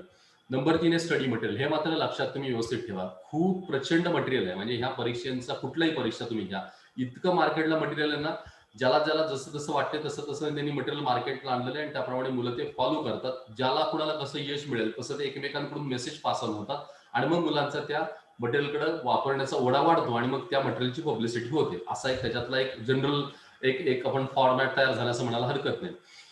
अभ्यासामध्ये काय काय गोष्टी महत्वाच्या तर त्याच्यात स्पेसिफिक 4 गोष्टी महत्वाच्या. पहिली गोष्ट तर तुमचं क्लास नोटबुक अतिशय महत्वाचं आहे. नंबर 2 तुमचे टेक्स्ट बुक महत्वाचे आहेत. नंबर 3 रेफरन्स बुक्स महत्वाचे आहेत आणि नंबर 4 आहे ते तुमचे डीपीपी किंवा एमसीक्यूज महत्वाचे. मी 4ही गोष्टीवर बोलेन. क्लास नोट्स इतकी महत्वाची आहे की जो क्लास टीचर तुम्हाला प्रत्येक वेळेस जेव्हा लिहून देतील किंवा सांगतील, वर्गात जेव्हा तुम्ही बसाल त्यावेळेस जेव्हा तुम्हाला एक्सप्लेनेशन येईल, तिथं ती अतिशय आयडियली क्लास नोट फॉर्म करायला पाहिजे. ती कशी फॉर्म करायची त्याच्यावर आपण पुढे गेल्यावर बोलूया. नंबर 2 जे टेक्स्ट बुक आहे, त्या टेक्स्ट बुक मध्ये 2 बेसिक्स आहेत. तुम्ही जर स्टेट बोर्डला ऍडमिशन घेतलं असेल तर स्टेट बोर्डचे बुक्स पाहिजेत आणि तुम्ही जर जेई किंवा नीटची तयारी करत असाल तर एनसीईआरटीचे बुक्स पाहिजेत. याचा अर्थ दोन्ही प्रकारचे टेक्स्ट बुक तुमच्याकडे बाय डिफॉल्ट पाहिजेत. आता तुम्हाला फिजिकल कॉपीज अवेलेबल नसतील तर तुम्ही नक्कीच पीडीएफ मध्ये जा. सॉफ्ट कॉपीज आता भरपूर उपलब्ध आहेत किंवा सहज उपलब्ध होऊ शकतात, तुम्ही ते फॉलो करा. पण कंपल्सरी तुम्हाला दोन्ही टेक्स्ट बुक्स हे पाहिजेतच, बिकॉज जितकं तुम्ही टेक्स्ट बुक रीड कराल, जेवढं थोरोली त्याचा अभ्यास कराल ना, तितकं तुम्हाला त्याचे आउटकम मिळणार आहे. पुस्तक कसं वाचावं याच्या सुद्धा थोडी काही काही गोष्टी आहेत, त्या पण बऱ्याच वेळा आपल्याला कळत नाही की कसं रीड करायचं, टेक्स्ट बुक कसं फॉलो करायचं हे पण माहित नाही, लर्न करायचं हे पण माहित नाही. तर त्याच्यावर आपण बोलू शकतो. नंबर 3 आहे ते रेफरन्स बुक्स आहेत. रेफरन्स बुक हे 2 प्रकारात आपण थोडे बघूया. One is author base and second is publisher base. Publisher base म्हणजे काय की मार्केटला काही पब्लिशरची बुक्स हे थोडी फेमस आहेत, मी मगाशी म्हणलं त्याप्रमाणे. जसं काही नावं घेऊ शकतो आपण, एमटीजी पब्लिकेशन आहे, अरिहंत पब्लिकेशन आहे, सिंगेज पब्लिकेशन्स आहेत. अशा अनेक पब्लिकेशनची पुस्तकं ही मार्केटला आहेत. काही कंटेंट काही ह्याच्यामध्ये खूप चांगला पण आहे, समराईज केलेला कंटेंट आहे आणि तो व्यवस्थित त्यांनी मांडला आहे. त्याच्यामध्ये वेगळ्या क्वेश्चनची लेवल्स दिलेले आहेत, मुलांना त्या सगळ्या आयडिया प्रॅक्टिससाठी येऊ शकतात आणि समराईज कंटेंट त्याच्यामध्ये चॅप्टर वाईज तिथं आहे, तो पण फायदेशीर नक्की होऊ शकतो. सो असे पब्लिशरनी पब्लिश केलेले चांगल्या प्रकाशनांची पुस्तकं तुम्ही फॉलो करू शकता. ही तुम्ही तुमच्या सिनियर्स विद्यार्थ्यांकडून, तुम्ही ज्या ठिकाणी ऍडमिशन घेणार आहात त्यांच्याकडून तुम्ही ओपिनियन घेऊन तुम्ही फॉलो करा. असं मी कुठल्या एकाचं नाव डिक्लेअर करून सांगणार निश्चित नाही तिथं. नंबर 2 आहेत हे ऑथर बेस आहेत, की काही ऑथरची पुस्तकं त्यांच्या नावानी चालतात, अशी ऑथरची पुस्तकं तुम्ही फॉलो करू शकता. फॉर एक्झाम्पल फिजिक्सला एस.सी. वर्मांचं नाव फेमस आहे, मॅथ्सला आडी शर्मा आहे, केमिस्ट्री ओपी टंडन आहे, अशा अनेक ऑथर्स आहेत की ज्यांची पुस्तकं ही मार्केटमध्ये त्या नावाने चालतात. पब्लिशरनीच पब्लिश केली आहेत, बट ती चालतात ही त्या नावाने चालतात. अशा 2 प्रकारच्या रेफरन्स बुक्सचा तुम्ही उपयोग करू शकता आणि त्याप्रमाणे तुम्हाला तिथपर्यंत जात आहे. So third is reference books and fourth one is DPPs, daily practice papers. त्याला आपण एमसीक्यूचा एक बंच म्हणू शकू. तुमच्याकडे क्वालिटी एमसीक्यूज असायला पाहिजेत. ह्या सगळ्या पुस्तकांमध्ये असतात, पण फिल्टर केलेले स्वतःचे पण काही क्वालिटी क्वेश्चन तुमच्याकडे पाहिजेत. याच्यामध्ये टफ लेवलचे, मॉडरेट लेवलचे आणि इझी लेवलचे क्वेश्चन बँक पाहिजे. स्पेशली जसं एका चॅप्टरवर 300, 400, 500, 800 पर्यंत प्रश्न पाहिजेत. ऑन अन ॲव्हरेजली एका चॅप्टरला 1 किंवा 2 प्रश्न विचारतात, अशी सरासरी. पण त्या चॅप्टरवर नंबर ऑफ क्वेश्चन प्रॅक्टिस किती पाहिजे, मिनिमम 300-500 प्लस पाहिजे. एक चॅप्टरवर तुम्ही 500 प्लस क्वेश्चनची प्रॅक्टिस केली तर त्याला रिलेटेड असणारा 1 किंवा 2 प्रश्न परीक्षेत येऊ शकतो. तोच येणार असं कधीच घडणार नाही, पण त्याच्यासारखा एखादा प्रश्न येण्याची शक्यता असते. आणि ज्यावेळेस तशा प्रकारची क्वेश्चन बँक आपल्या हातात असेल, मागच्या वर्षाच्या प्रश्नांचं आपण अनालिसिस करू, तेव्हा आपल्याला मॅचिंग करता येते की या चॅप्टरवर कुठल्या टाईपचा क्वेश्चन विचारला गेलाय आणि मग तो माझ्या क्वेश्चन बँकमध्ये आहे का. मग तशा क्वेश्चनचं मल्टिपल प्रॅक्टिस करणं. फॉर एक्झाम्पल, तुम्हाला युनिट अँड डायमेन्शनवर क्वेश्चन 2 प्रश्न विचारतात असं गृहीत धरा. एक प्रश्न थिअरी बेस आणि एक प्रश्न न्यूमेरिकल बेस आहे किंवा ऍप्लिकेशन बेस आहे. सो थिअरी बेस जेव्हा तुम्हाला कळेल की हा क्वेश्चन मागच्या 8-10 वर्षात सलग या रिलेटेड कॉन्सेप्टला विचारलाय, मग तुम्ही तुमच्या एमसीक्यू मध्ये तशा टाईपचे मॅक्सिमम प्रश्न काढा आणि ते प्रॅक्टिसमध्ये घ्या. न्यूमेरिकलचा तुम्हाला एखादा बेस कळाला की या टाईपचं न्यूमेरिकल्स किंवा ऍप्लिकेशन विचारतात, तर तुम्ही तशाच प्रकारे प्रश्न तुमच्या क्वेश्चन बँकमध्ये पाहिजेत. ऑलवेज त्या स्टाईलनं रेडी राहा तिथं. मी परत सांगतोय की स्टुडंटनी काय करावं याबद्दलच्या मी ह्या गोष्टी बोलतोय. इन्स्टिट्यूटनी, कॉलेजनी किंवा टीचरनी काय करावं हा सगळा वेगळा विषय. हे जे तुम्हाला बोलतोय हे तुम्ही करण्याचं काम आहे. हे डोक्यात ठेवून तुम्हाला असं वाटतं मग आमचं कॉलेज देईल, माझी अकॅडमी देईल वगैरे, नथिंग, नॉट ॲट ऑल. ते देतील हे त्यांच्या सोयीनं देतील, रिझल्टच्या अँगलने देतातच. पण विद्यार्थी म्हणून त्या विद्यार्थ्याला पण कळलं पाहिजे की दिलेलं हे माझ्या कामाचं आहे का. तुम्हाला कधी कळेल जेव्हा तुम्हाला स्वतःला त्याच्यातलं काही सेन्स असेल, तुम्ही त्यात थोडा उतरलात तर कळेल ना की 100 प्रश्नांची एखादी बँक माझ्याकडे आली तर हे 100 प्रश्न मी जेव्हा त्याला एवढे तास घालून सोडवणार आहे तर ऍक्च्युली मला याचा आउटकम काय मिळणार आहे. सो प्रश्न विचारा ना, स्वतःच्या मनाला विचारा, त्या मटेरियलवर विचारा आणि मग तुम्हाला कळेल की या टाईपचं काही दिसतंय का. याच्यातनं आपली स्वतःची अनालिसिस करण्याची मेथड, आपली थोडी सवय वाढायला लागते. आणि एकदा तुम्ही त्या स्टाईलनं विचार करायला लागलात, बघायला लागलात, तर ह्याचा फायदा कुठे मिळणार आहे. डायरेक्टली तुम्हाला ह्या 3 तासाच्या पेपरला मिळणार आहे. मगाशी जे मी हिशोब सांगितला पहिल्यांदा कॅल्क्युलेशनचा, की तुम्हाला 2 वर्षानंतर जी एक्झाम द्यायची ती 3 तासाची एक्झाम द्यायची आणि ह्या 3 तासासाठी किती तास सराव करायचा, 6000 तास सराव करायचा. ह्या 3 तासासाठी 6000 आवर्स तुम्हाला प्रॅक्टिस करायची. 6000 तास जेव्हा तुम्ही सराव करत करत जाल तेव्हा त्या 3 तासासाठी प्रिपेअर्ड होणार आहात. मग ह्या 3 तासाचं प्रिपेअर्ड होणं म्हणजे काय, तर सगळा त्याच्यातला जिस्ट काढून आपण त्या शेवटच्या पार्टमध्ये वापरणार. मग ऑलवेज तुम्हाला अनालिसिस करता आलं पाहिजे ना. समोर पहिल्यांदा खूप वास्ट आहे, पण ते फिल्टर करत करत करत करत करत तुम्ही 3 आवर्स वर येणार आहे. 3 आवर्सच्या प्रत्येक आवर्स वर येणार आहे, आवर्सच्या प्रत्येक मिनिट वर येणार आहे. मग हे फिल्ट्रेशन कधी जमेल, जेव्हा तुमची अनालिसिसची मेथड स्वतःची तयार व्हायला लागेल. तुम्ही ज्या सगळ्यातनं काहीतरी सार काढायचा प्रयत्न कराल, समराईज करायचा प्रयत्न कराल, त्याच वेळेस त्या गोष्टी सगळ्या शक्य होणार आहेत. म्हणून ऑलवेज डोक्यात थॉट ठेवा की माझी स्टाईल तयार झाली पाहिजे अभ्यासाची. तुमची जोपर्यंत स्टाईल तयार होत नाही, तुमची एखादी मेथड तयार होत नाही, तुमची एखादी स्ट्रॅटेजी तयार होत नाही ना, तोपर्यंत ती गोष्ट कधीच नाही. तुम्ही बऱ्याच ठिकाणी बघा, एस्पेशली आपण क्रिकेटमध्ये बघितलंय की बऱ्याच प्लेअरच्या आपापल्या स्टाईल आहे. तेंडुलकरची एक स्टाईल आहे, विराट कोहलीची एक स्टाईल आहे, प्रत्येकाच्या स्टाईल आहे. या स्टाईलमुळे त्यांना तो काय येतो की तो कम्फर्ट आणि कॉन्फिडन्स आलेला असतो तिथे, की मी या स्टाईलमध्ये उभं राहून असा मी स्टार्ट केला किंवा हे केलं तर तो कम्फर्ट आणि कॉन्फिडन्स पण आहे. तुम्हाला पण तुमची स्टाईल तयार करता आली पाहिजे की ज्यामुळे तुम्हाला तो कम्फर्ट पण वाटेल आणि कॉन्फिडन्स पण येईल. कम्फर्ट हा अभ्यास करताना फील येतो आणि कॉन्फिडन्स हा पेपर देताना तुम्हाला उपयोगी पडणार आहे. So always make your style. बऱ्याच वेळा आपण डिपेंड राहतो, कोण काय करेल, कोण काय सांगेल, मग तात्पुरतं आणि रोज वेगळ्या पद्धतीने अभ्यास करतो, अजिबात नाही. तुम्हाला तुमची स्वतःची स्टाईल तयार करावी लागेल, एक स्ट्रॅटेजी तयार करावी लागेल आणि म्हणून हे अनालिसिस करा. जे आता मी बोललो की क्वेश्चन बँक हातात आल्यानंतर काय करायचं, काय अनालिसिस पाहिजे. So this is the third part. की स्टडी मटेरियल तुम्हाला खूप वास्ट आहे, खूप डिटेल्स आहेत, प्रत्येक गोष्टीतल्या बऱ्याच गोष्टी आहेत तिथं. सध्या सॉफ्ट कॉपीज मध्ये बऱ्याच गोष्टी याच्यातल्या आहेत. आता या स्टडी मटेरियलमध्ये एक अजून गोष्ट ऍड होणार आहे, ती म्हणजे कोणती, तर व्हिज्युअल्स आहेत, म्हणजे ऑडिओ व्हिज्युअल्स आहेत, व्हिडिओज आहेत. हे सगळं तुम्हाला आता ऍड त्याच्यात झालेलंच इथं. जे जे कॉन्सेप्ट कळत नाही त्याच्यासाठी तुम्ही व्हिडिओचा उपयोग करून घेऊ शकता. वेगवेगळ्या अॅनिमेटेड व्हिडिओचा उपयोग करून घेऊ शकाल. एस्पेशली बायोलॉजीत तर ते अॅनिमेटेड व्हिडिओ खूप फायदेशीर ठरतात. केमिस्ट्रीमध्ये पण फायदेशीर आहे तिथं. फिजिक्समध्ये ॲव्हरेज आहे, तर मॅथ्समध्ये काही फार इतके नाही, पण बायो आणि केमिस्ट्रीमध्ये खूप चांगले आहेत अॅनिमेटेड व्हिडिओ. तुम्हाला ते नक्कीच फायदेशीर ठरतील. सो आपल्याला जर एखादा कॉन्सेप्ट व्हिज्युअलाइज होत नसेल तर तो व्हिज्युअलाइज ज्या मेथडनी होतोय ती मेथड आपण वापरावी, त्याचा उपयोग करून घ्यावा. मग हे कळालं पाहिजे की मग मी कधी स्टडी मटेरियल कुठलं वापरायचंय, मग मला व्हिडिओज वापरायचे तर कधी वापरायचे.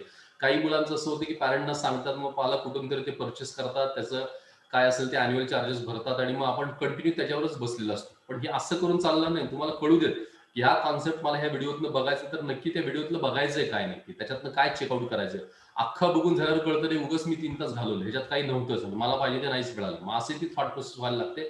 सो पहिलं फिल्टर करा, काढा आणि मग ते कसं वापरायचं हे कळायला पाहिजे.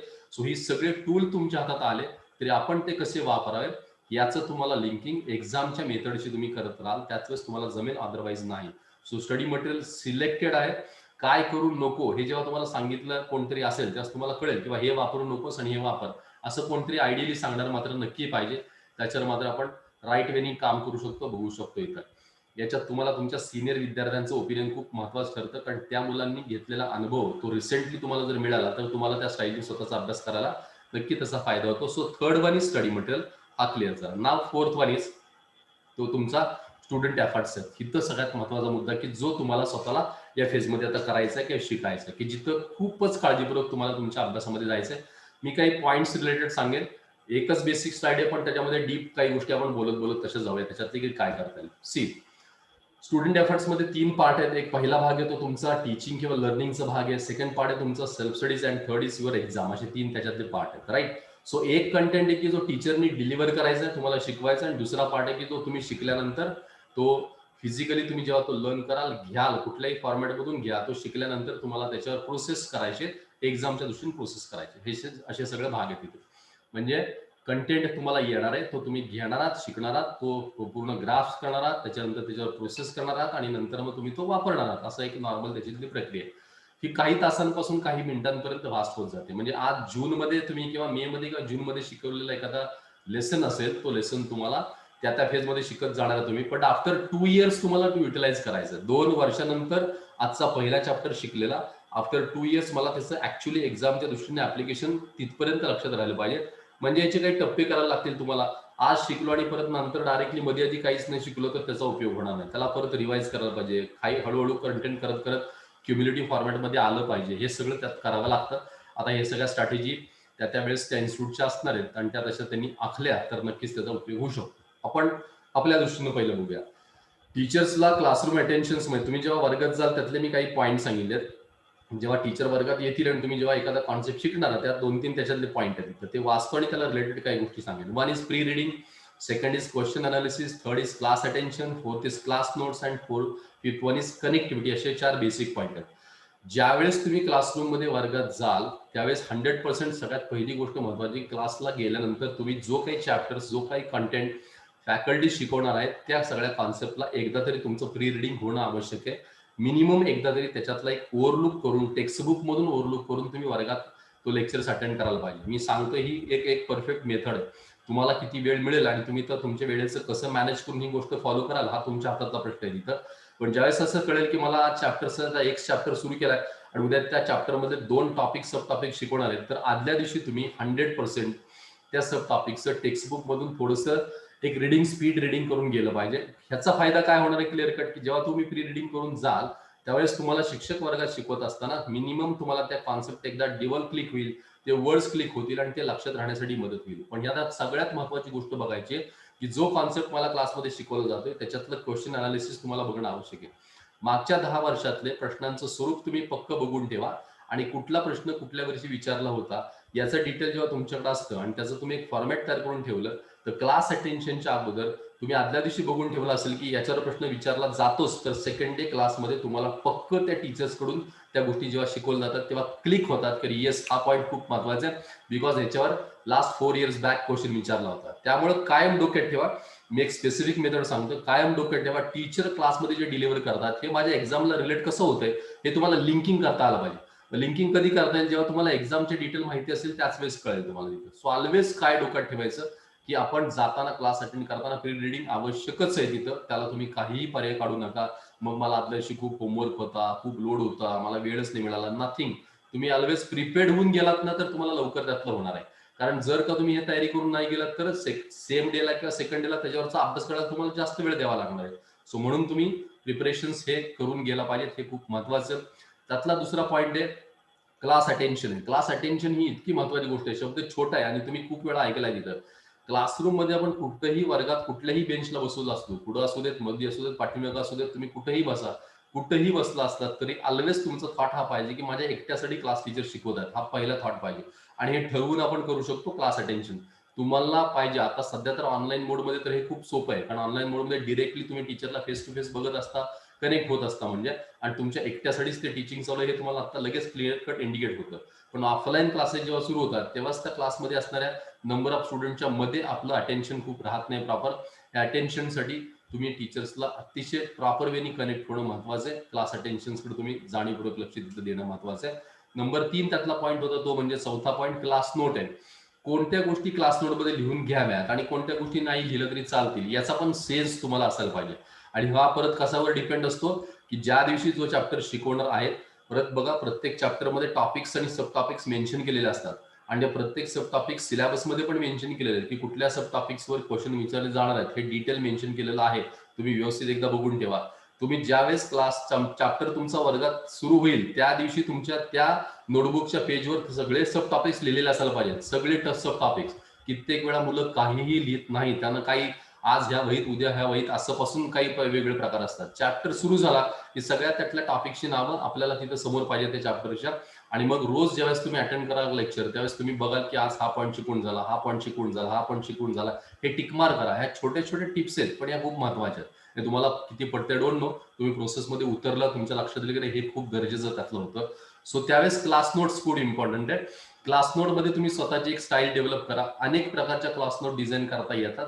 तुम्ही ज्यावेळेस क्लासरूम मध्ये त्या पॉईंट्स लिहून घेणार आहात त्या, आणि परत तुमच्याकडं घरी सबस्टडीमध्ये तुम्ही त्याच्या परत मायक्रो नोट्स बनवाल त्यावेळेस, म्हणजे घेतलेला कंटेंट समराईज करून लिहून घ्यावा.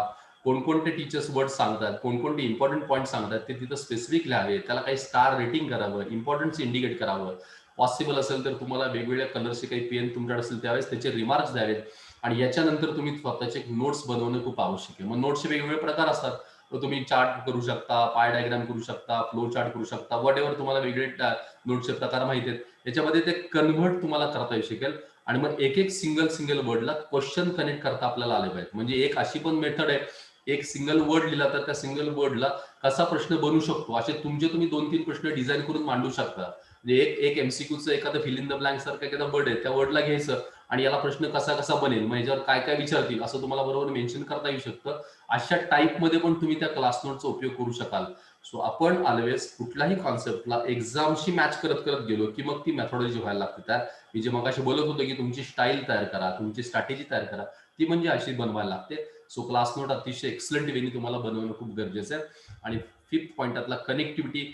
कनेक्टिव्हिटी ही कशी राहते ना, तो फिलिंग असतं की त्या सब्जेक्टचं फिलिंग, म्हणजे ऑलवेज आपल्याला त्या विषयाबद्दलचं एक एक अटॅचमेंट तयार झाली पाहिजे. नाहीतर तो विषय मग अवघड वाटायला लागतो. तो टफ नाही जात. तुम्हाला कॅल्क्युलेशन्सला ह्याला त्याला नाही शिकवणं कळला, पण तुम्ही कनेक्ट जर नाही राहिलात ना, मग तो विषय तुमच्या हातातून बाहेर पडतो आणि मग नंतर आपण डिस्टर्ब होतो. अजिबात तिकडे लक्ष देत नाही आणि असं वाटतं की हा विषय माझा नाहीये, खूप टफ आहे, टीचर नीट शिकवत नाही, अजून आपण बरीच कारणं सांगतो इथं आणि मग ती डिपेंडेबिलिटी वाढते.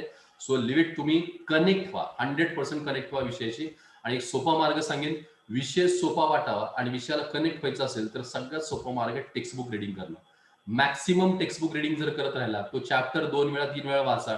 जितकं तुम्ही रिडिंग कराल त्या टेक्स्टबुकला सोबत घेऊन तितकं त्या विषयाशी कनेक्ट व्हाल. भले तुमचं काही फॅकल्टी बरोबर कनेक्शन नाही झालं, मे बी कधीतरी फॅकल्टी बरोबर ट्युनिंग मॅच होत नाही, कधीतरी एखादी रिॲक्शन म्हणजे कुठेतरी काहीतरी चिडाचिड झालेली असते, कधीतरी टीचर वर्गात काहीतरी बोलतात, मग आपल्याला इन्सल्ट फील होतं, मग आपण डोक्यात तो राग ठेवतो. असं बरेच प्रकार असतात मुलांचे त्या त्या सगळ्या शिकण्याच्या प्रक्रियेमधले. तर माझं आवर्जून सांगणं की टीचर नंतर आहे, त्याच्या पुस्तक आहे ना टेक्स्टबुक, हे पहिले. तो textbook is your first teacher, after that physical person. म्हणजे तो व्यक्ती हा नंतर येईल, पण पहिलं ते बुक येईल. सो बुकला एकदम कनेक्ट राहा. मल्टिपल रिडिंग करत राहिला, मल्टिपल वेळा करत राहिला तर तुम्हाला बरोबर त्याची कनेक्टिव्हिटी वाढेल.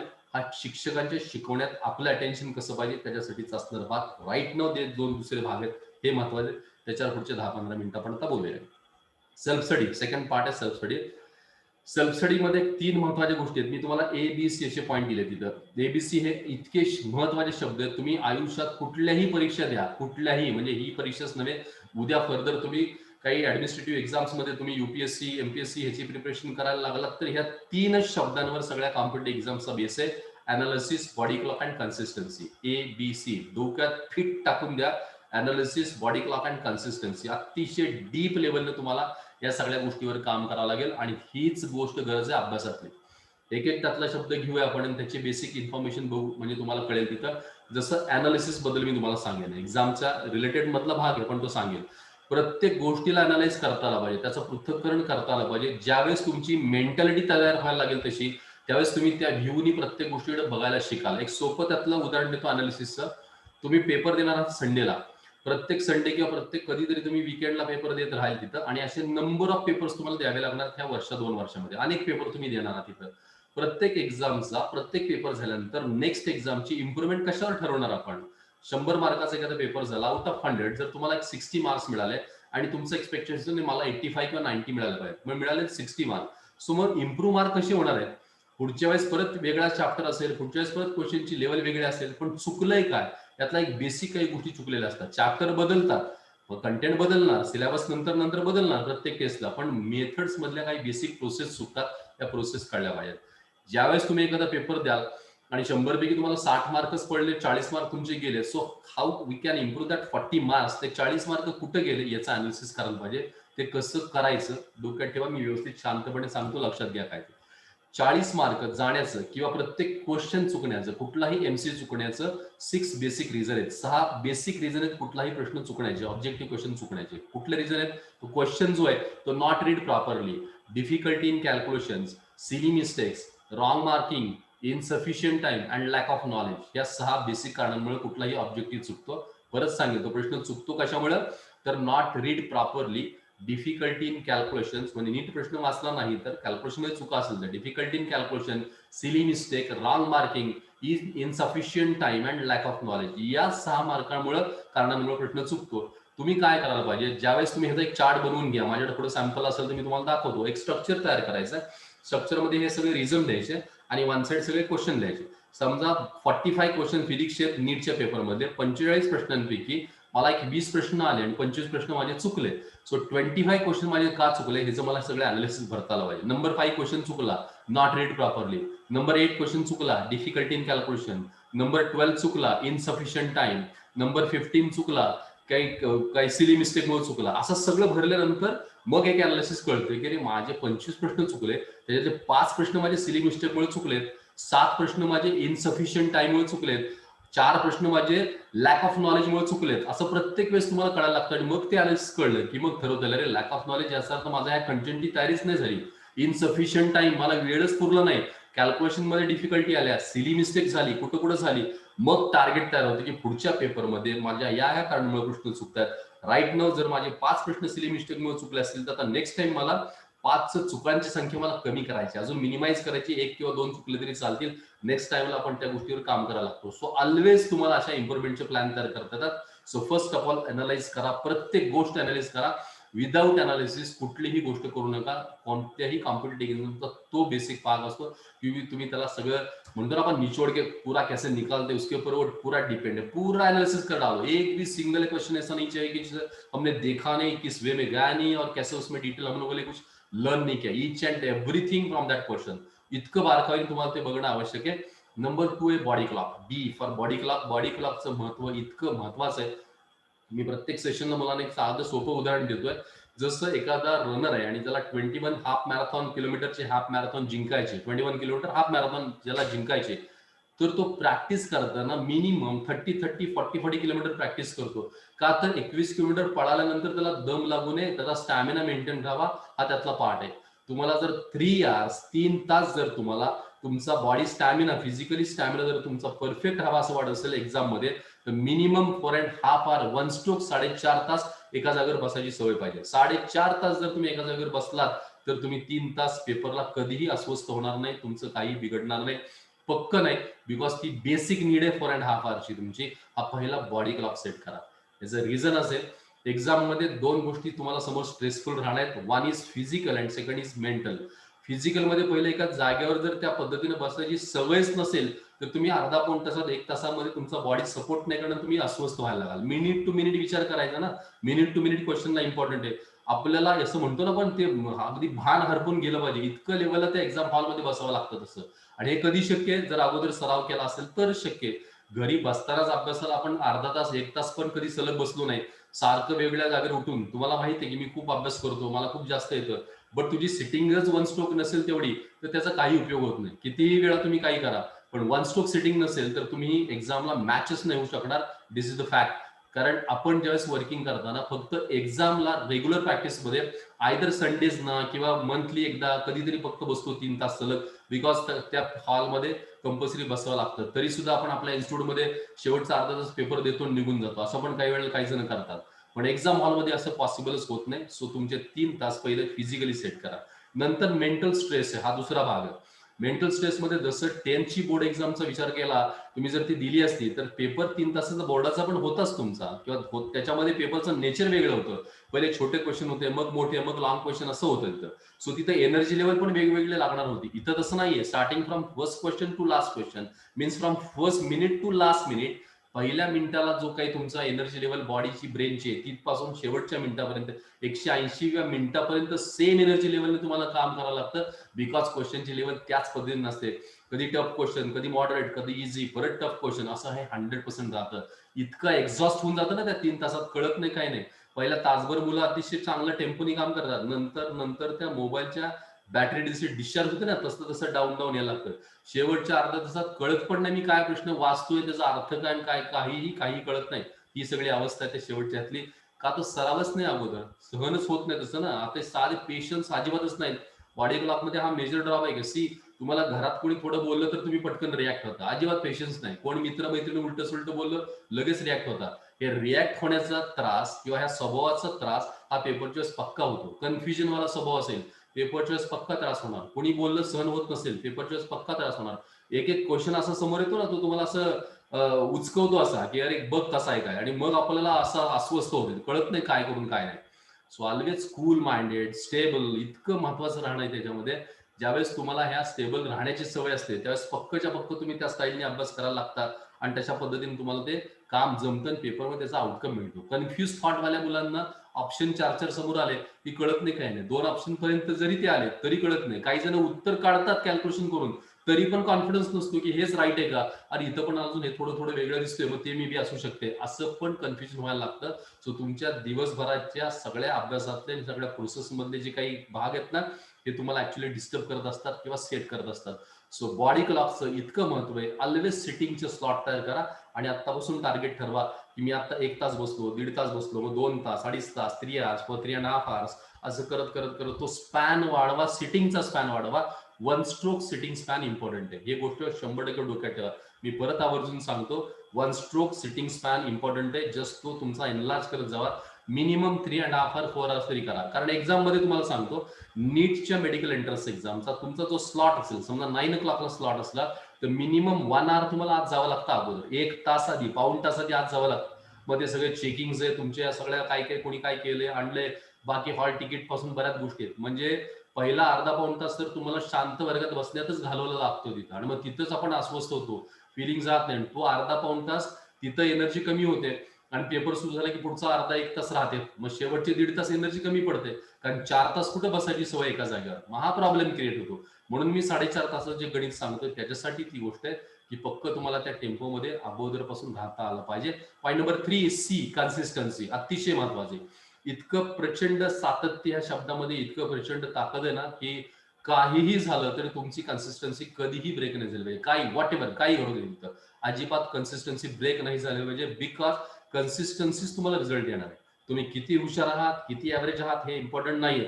95 पडणार मार्क पडणारा स्टुडंट की ज्याला त्याच्या काही अकॅडमिक ॲबिलिटीवर किंवा काही कॉन्फिडन्स त्याचा असू दे तिथं, आणि असं जर तो म्हणेल की मी शेवटच्या आठवड्याभरात, शेवटच्या महिन्यात अभ्यास करून ॲडव्हान्सची रँक आणतो किंवा नीटला 600+ मार्क मिळवतो, कधीही शक्य नाही. Daily, each and every day, प्रत्येक दिवस तुम्ही त्याच टेम्पोनी तितक्याच ताकदीने काम केलं तर तुम्हाला फायनल एक्झामला मार्क पडणार आहेत.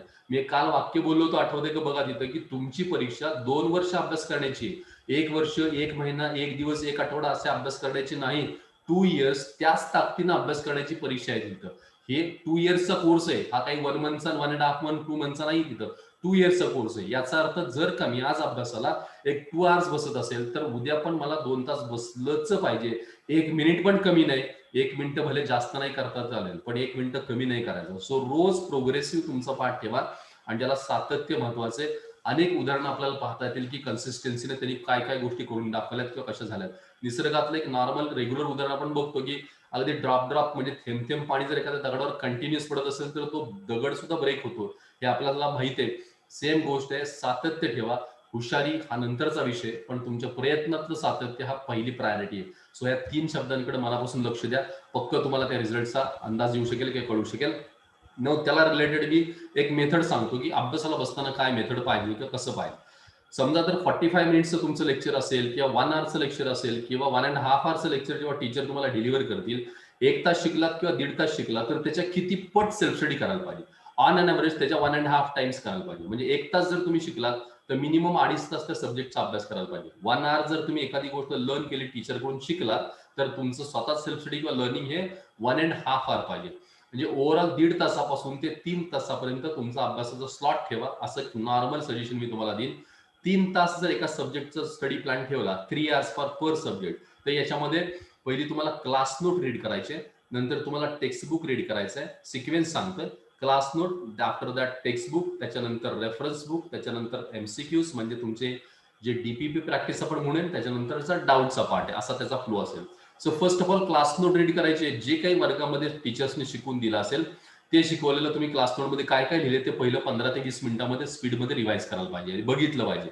मग एकदा ते मी स्पीडमध्ये बघितल्यानंतर मग त्याच्यानंतर क्लास टेक्स्टबुक वाचायचं. टेक्स्टबुक रीड करताना एनसीईटीचं बुक्स ऑब्विसली ते तुम्ही रीड कराल. जो जो कॉन्सेप्ट टीचरने आज शिकवला तो एनसीईटीच्या बुकमध्ये काय काय दिला होता हा पक्काच्या पक्का व्यवस्थित बघून घ्या. जो कॉन्सेप्ट क्लासमध्ये शिकवताना तुम्हाला क्लिक नाही झाला, कळलं नाही, त्याच्यामधला डिटेल कंटेंट हा तुम्ही टेक्स्टबुक मध्ये परत बघा. ह्या दोन्हींचं कंबाईन रिडिंग कंपल्सरी पाहिजे, बाय डिफॉल्ट पाहिजे. हे जेव्हा 2 कम्प्लीट होईल तुमचं रिडिंग, टेक्स्टबुक अतिशय डीपली वाचाल, प्रत्येकाला पॉईंट अंडरलाईन कराल, त्या प्रोसेसमध्ये अंडरलाईन कराल, नोट्स काढाल, ह्या सगळ्या प्रोसेस करत असतातच तिथं. म्हणजे टेक्स्टबुक रिडिंग करताना अंडरलाईन करणं पण हा त्यातला मेन पार्ट आहे. मेन पॉईंट्सना अंडरलाईन करा आणि तुमच्या क्लास नोटला इंटरलिंक करा. आता ज्यावेळेस क्लास नोट तुम्हाला इंटरलिंक करताना असं तुमच्या लक्षात येईल की टेक्स्टबुक मधले असे काही पॉईंट आहेत की जे कदाचित सब्जेक्ट टीचरने शिकवताना मिस झाले असतील किंवा कुठतरी वेगळ्यांनी सांगितलं असेल किंवा तुम्ही लिहायला राहिला असाल, तर असे वर्ड्स, असे पॉईंट काढा तुमच्या क्लास नोटबुक मध्ये ते ऍड करा. म्हणजे क्लास नोटबुक अपग्रेड करता येते, ती परफेक्ट करता येते तुम्हाला. हा दुसरा पॉईंट आहे. आफ्टर दॅट त्याला मिनिमम 20-30 मिनिट्स तुम्हाला दिले पाहिजेत नोट्स रीड, टेक्स्टबुक रीड करायला. त्याच्यानंतर मग रेफरन्स बुक्सवर जाऊ शकता तुम्ही. रेफरन्स बुक्समध्ये समराईज कंटेंट जेवढा तुमच्याकडे असेल त्या चॅप्टरचा समराईज कंटेंट जर दिला असेल तर तो समराईज कंटेंट पण बघून घ्या. याला पॅरलली तुमच्या नोट्स तयार करा, मायक्रो नोट्स तयार करा. तुमची क्लास नोटबुक, टेक्स्टबुक मधला कंटेंट आणि रेफरन्स बुक मधला कंटेंट अशी बनवून स्वतःचे एक शॉर्ट नोट तयार दिली पाहिजे. ती तुम्ही तुमच्या क्लास नोटबुक मध्ये पण ऍड करू शकाल, आयदर तुम्ही त्याला वेगळी पॉइंट आउट पण करू शकाल. पण ओव्हरऑल त्याच्यातला कंटेंट बघा. काही पॉइंट्स रेफरन्स बुक मध्ये ऍडिशनल असतात, म्हणजे टेक्स्टबुक पेक्षाही काही जादा दिलेले असतात. कधीतरी त्याची जादाची पण गरज असते, काही वेळेला ती गरज पण नसते. पण आपल्याला ओव्हरऑल ते कळावं की हे सगळ्या चॅप्टरचा कंटेंट एकत्र कसा आलेला आहे, याच्यातून तुम्हाला त्याची आयडिया येईल. नंबर 4, त्याला परत 20-25 मिनिटं तुम्हाला देता येईल. नंतर 4th पॉईंट आहे तो त्याच्यावरचे एमसीक्यूज किंवा ऍप्लिकेशन. कंपल्सरी डेली जो कॉन्सेप्ट शिकाल त्याच्यावरचे डेली क्वेश्चन प्रॅक्टिस करायलाच पाहिजे. जर का तुम्ही डेली एमसीक्यू सोडवले नाहीत, त्यातली कुठलीही गोष्ट मिस झाली तरी तुम्ही परीक्षेपासून लांब पडणार. जर का डेली तुम्ही ऍप्लिकेशन केले नाहीत, खूप चांगला कॉन्सेप्ट शिकवला वर्गात टीचरनी, खूप चांगला तुम्हाला कळला, घरी आल्यानंतर तुम्ही तो रीड पण चांगला केला, पण त्याचे ऍप्लिकेशन जर नाही तुम्ही केलेत, प्रॅक्टिस जर नाही केली तर काही उपयोग नाही. जसं मगाशी मी म्हणालो की शॉर्ट टेक्निक शिकवल्या पण सराव जर रोज नाही केला तर उपयोग नाही. सायकल चालवायला शिकवलं पण डेली प्रॅक्टिस नाही केलं, तुम्हाला मोटर बाईक शिकवली किंवा कार चालवायला शिकवली, डेली प्रॅक्टिस नाही केलं तर काही उपयोगच नाही. आज शिकवायची आणि तुम्ही 2 महिन्यानंतर ती चालवायला लागाल, चालवताच येणार नाही. सेम गोष्ट आहे की आज शिकवलेला कॉन्सेप्ट डेली अप्लाय करायला पाहिजे. म्हणून त्या चॅप्टर मधल्या त्या कॉन्सेप्टवर तुमचे 20, 30, 25, 40, 50 प्रश्न प्रॅक्टिस करायलाच पाहिजेत कंपल्सरी. ऍव्हरेज तुमचं तेवढं प्रॅक्टिस पाहिजे. मग ते 30, 40, 50 प्रश्न करण्यासाठी तुम्हाला तिथं वेळ हा द्यावा लागणार. तो मिनिमम 1 आवर, 1.5 आवर पण असू शकतो, कारण क्वेश्चन कुठल्या टाईपचे त्याच्यामध्ये येतात त्याच्यावर डिपेंड आहे. थ्योरी बेस्ड क्वेश्चन जास्त आले तर आपण पटकन त्या उत्तराकडे जाऊ शकतो. ऍप्लिकेशन बेस आला तर पटकन त्याला आपल्याला काम करावं लागेल. आता एमसीक्यू करताना पण बऱ्याच वेळा मुलांचं प्रॅक्टिस कसं होतं, प्रश्न बघतात ते ऑप्शन असतात आणि आन्सर की पण असतं ना त्याची कुठेतरी, मग ते पटकन आन्सर की बघायची, प्रश्न वाचायचा, आन्सर की बघायची, काय तिथं आन्सर बघायचं, ऑप्शन काय बघायचं, मग इकडे मॅच करून टाकायचं, असं बऱ्याच वेळा सवय असते. पहिली गोष्ट आन्सर की बघणं हा पहिला सगळ्या 100% संपून टाका, विषय बाजूला ठेवून द्या. प्रत्येक प्रश्न हा स्वतः आपल्याला येतो का याच्यावर तुम्हाला पहिले सराव करायला पाहिजे. जर का असं घडलं की तुम्ही क्वेश्चन वाचलात आणि तुम्हाला त्याच्यातलं क्लिक होत नाही, म्हणजे 3 गोष्टी घडतात. कुठलाही प्रश्न वाचल्यानंतर काय घडतं, एक तर आपल्याला पटकन उत्तर येतं, आयदर आपण थोडं कन्फ्युज असतो किंवा आपल्याला उत्तर येतच नाही. असं 3 गोष्टी घडणार आहेत. मी पेपरच्या फेजमध्ये परत सांगेन तुम्हाला. ज्यावेळेस तुम्हाला पटकन उत्तर येतं त्या प्रश्न वाचले याचा अर्थ आपण तो कॉन्सेप्ट खूप चांगला लर्न केलाय आणि आपला चांगला डोक्यात फिट बसलाय, म्हणून तुम्हाला ते उत्तर आलं. कन्फ्युज जर झालं किंवा आलंच जर उत्तर नाही तर तुम्ही रिव्हर्स गेलं पाहिजे. कुठं, आन्सर कीकडे नाही, तुम्ही रिव्हर्स गेलं पाहिजे तुमच्या टेक्स्टबुककडं, नोट्सकडं, आणि तिथून फिल्टर करायचा प्रयत्न करायला पाहिजे की हे का मला उत्तर आलं नाही, कुठं माझं कन्फ्युजन झालंय, का मला ते क्लिक झालं नाही, का समजलेलं नाही, याच्यासाठी तुम्ही परत ते टॅली करायला पाहिजे आणि मग तिथून कन्फर्म करून तुम्ही तुमच्या उत्तराकडे जायचा प्रयत्न करा. तोपर्यंत डायरेक्ट आन्सर बघू नका. हे पहिलं एमसी करताना सराव हा बदला. वेळ आपण कमी देतो आणि मग आपल्याला पटकन उरकायचं असतं आणि असं उरकण्याच्या नादात आपण एवढा प्रॅक्टिसचा वेळ देत नाही, आपण फटाफट उत्तर बघतो आणि मग ती मॅचिंग करायला असं उलट करत जातो. तर असं करायचं नाही, क्लिअर कट ह्यावेळी गेलं पाहिजे. सेम त्या स्टाईलनं न्यूमेरिकलचे किंवा ऍप्लिकेशनचे जेवढे एक्झाम्पल्स आहेत ते पण त्याच स्टाईलनी करायला पाहिजे. सोडवत जावा, भले ते लेंदी हो झालं तरी चालेल. मग फॉर्म्युला कुठला अप्लाय करायचा, व्हॅल्यूचे कन्व्हर्जन्स काय, कॅल्क्युलेशन्स काय, हे सगळं तुम्ही तुमच्या स्टाईलनी करत करत जा. आणि मग नंतर जेव्हा असं लक्षात येईल की अख्खं सोडवून झालंय, खूप वेळ लागलाय, मग परत डाऊट मध्ये आपण जाऊन ते छोटं करून घेणारच आहोत. तिथं डायरेक्ट उत्तराकडे जायचं नाही. समजा तुम्हाला असं वाटलं की हे ऍप्लिकेशन मला क्लिअर होत नाही, तर सॉल्ड एक्झाम्पल बघा, त्याच्यातनं काही ट्रिक्स आहेत, आयडियाज ह्या घ्यायचा प्रयत्न करा. पण जोपर्यंत स्वतः त्याच्यावर प्रॅक्टिस करून मेहनत करत नाही तोपर्यंत आन्सर कीकडे जायचं नाही. आणि खोटं समाधान करून घेऊ नका की मी आज 40 प्रश्न केले, 50 प्रश्न केले. Not at all. तुम्हाला प्रॅक्टिस त्या स्टाईलने करायला पाहिजे. सो नंबर 4 जो होता त्याच्यातला, तो या पद्धतीने एमसीक्यू टाइप्स आहे. आणि नंबर 5 आहे तो म्हणजे डाऊट्स आहे. डाऊट मध्ये काय करा की तुम्ही केलेलं सगळं प्रॅक्टिस आहे त्याच्यामध्ये मार्किंग ठेवून द्या. तुम्ही टाइम स्लॉट लिहा की कुठल्या क्वेश्चनला मला किती किती वेळ लागला. आणि तुम्हाला असं दिसतंय की सरासरी 3 to 5 मिनिट्स पेक्षा जास्त वेळ लागला तर त्याला तुम्ही स्टार पॉइंट आउट करून ठेवा. सेकंड डेला फॅकल्टीला तुम्ही ते विचारा. आयदर तुमच्या फ्रेंड्सना विचारून क्लिअर करा, तुमच्या फॅकल्टीजला विचारून क्लिअर करा, पण तुम्ही पॉइंट करून ठेवा की कुठले कुठले क्वेश्चन माझे आलेच नाहीत मला आणि मला जे लेंदी वाटले असे सगळे. ह्या टाईपनं तुम्हाला मिनिमम 1.5 hour to 3 hours पर्यंत तुम्हाला तुमचा सेल्फ स्टडी बसवायचा आहे. याच्यात पण वेगवेगळ्या मेथड्स असतात, मग ती परत स्टाईल असते. आता एवढा वेळ आपल्याकडे नाहीये म्हणून मी तुम्हाला डिटेल जात नाही, पण या टाईपनं पण मग स्वतःची एक मेथॉडॉलॉजी तयार होते. मग नोटबुक कसे मॅच करायचे, क्वेश्चन कसे मॅच करायचे, प्रत्येकाचं फॉर्मेशन कसं करायचं, असे बरेच त्याच्यातले प्रकार आहेत. त्या सगळ्या ह्याच्यामध्ये आपण जाऊ शकतो, पण एक जनरल आयडिया तुम्हाला दिली. या टाईपनं तुमचा सेल्फ स्टडी तुम्हाला करता येऊ शकेल तिथं, राईट. सो हा एक बेसिक भाग आहे. नाव लास्ट पॉईंट त्याच्यातला आहे तो म्हणजे एक्झाम. एक्झाम मध्ये काय, मी परत एकदा सांगेन तुम्हाला की 2 वर्षानंतर तुम्हाला परीक्षा द्यायची. आपण साधा हिशोब केला तर 6,000 तास आपल्याला 6,000 आवर्स वर काम करायचंय. कशासाठी? 3 hours साठी. 3 hours साठी 6,000 आवर्स वर आपण काम करणार. हे सगळं प्रॅक्टिस मध्ये तुमच्या असणारा भाग आहे. हा परफेक्ट तुम्हाला क्लिअर झाला पाहिजे. मग त्या 3 तासामध्ये काय काय घडतं किंवा कशाप्रमाणे भाग त्यातला राहतो, तर तो भाग आहे पेपरचे 3 तास काय मागतात. पेपरचे 3 तास काय मागतात, त्या पेपरच्या 3 तासात काय ऍक्च्युली घडतं. तर first of all sitting, number 1 part ती म्हणजे 3 तास पहिले फिजिकली बसायचं.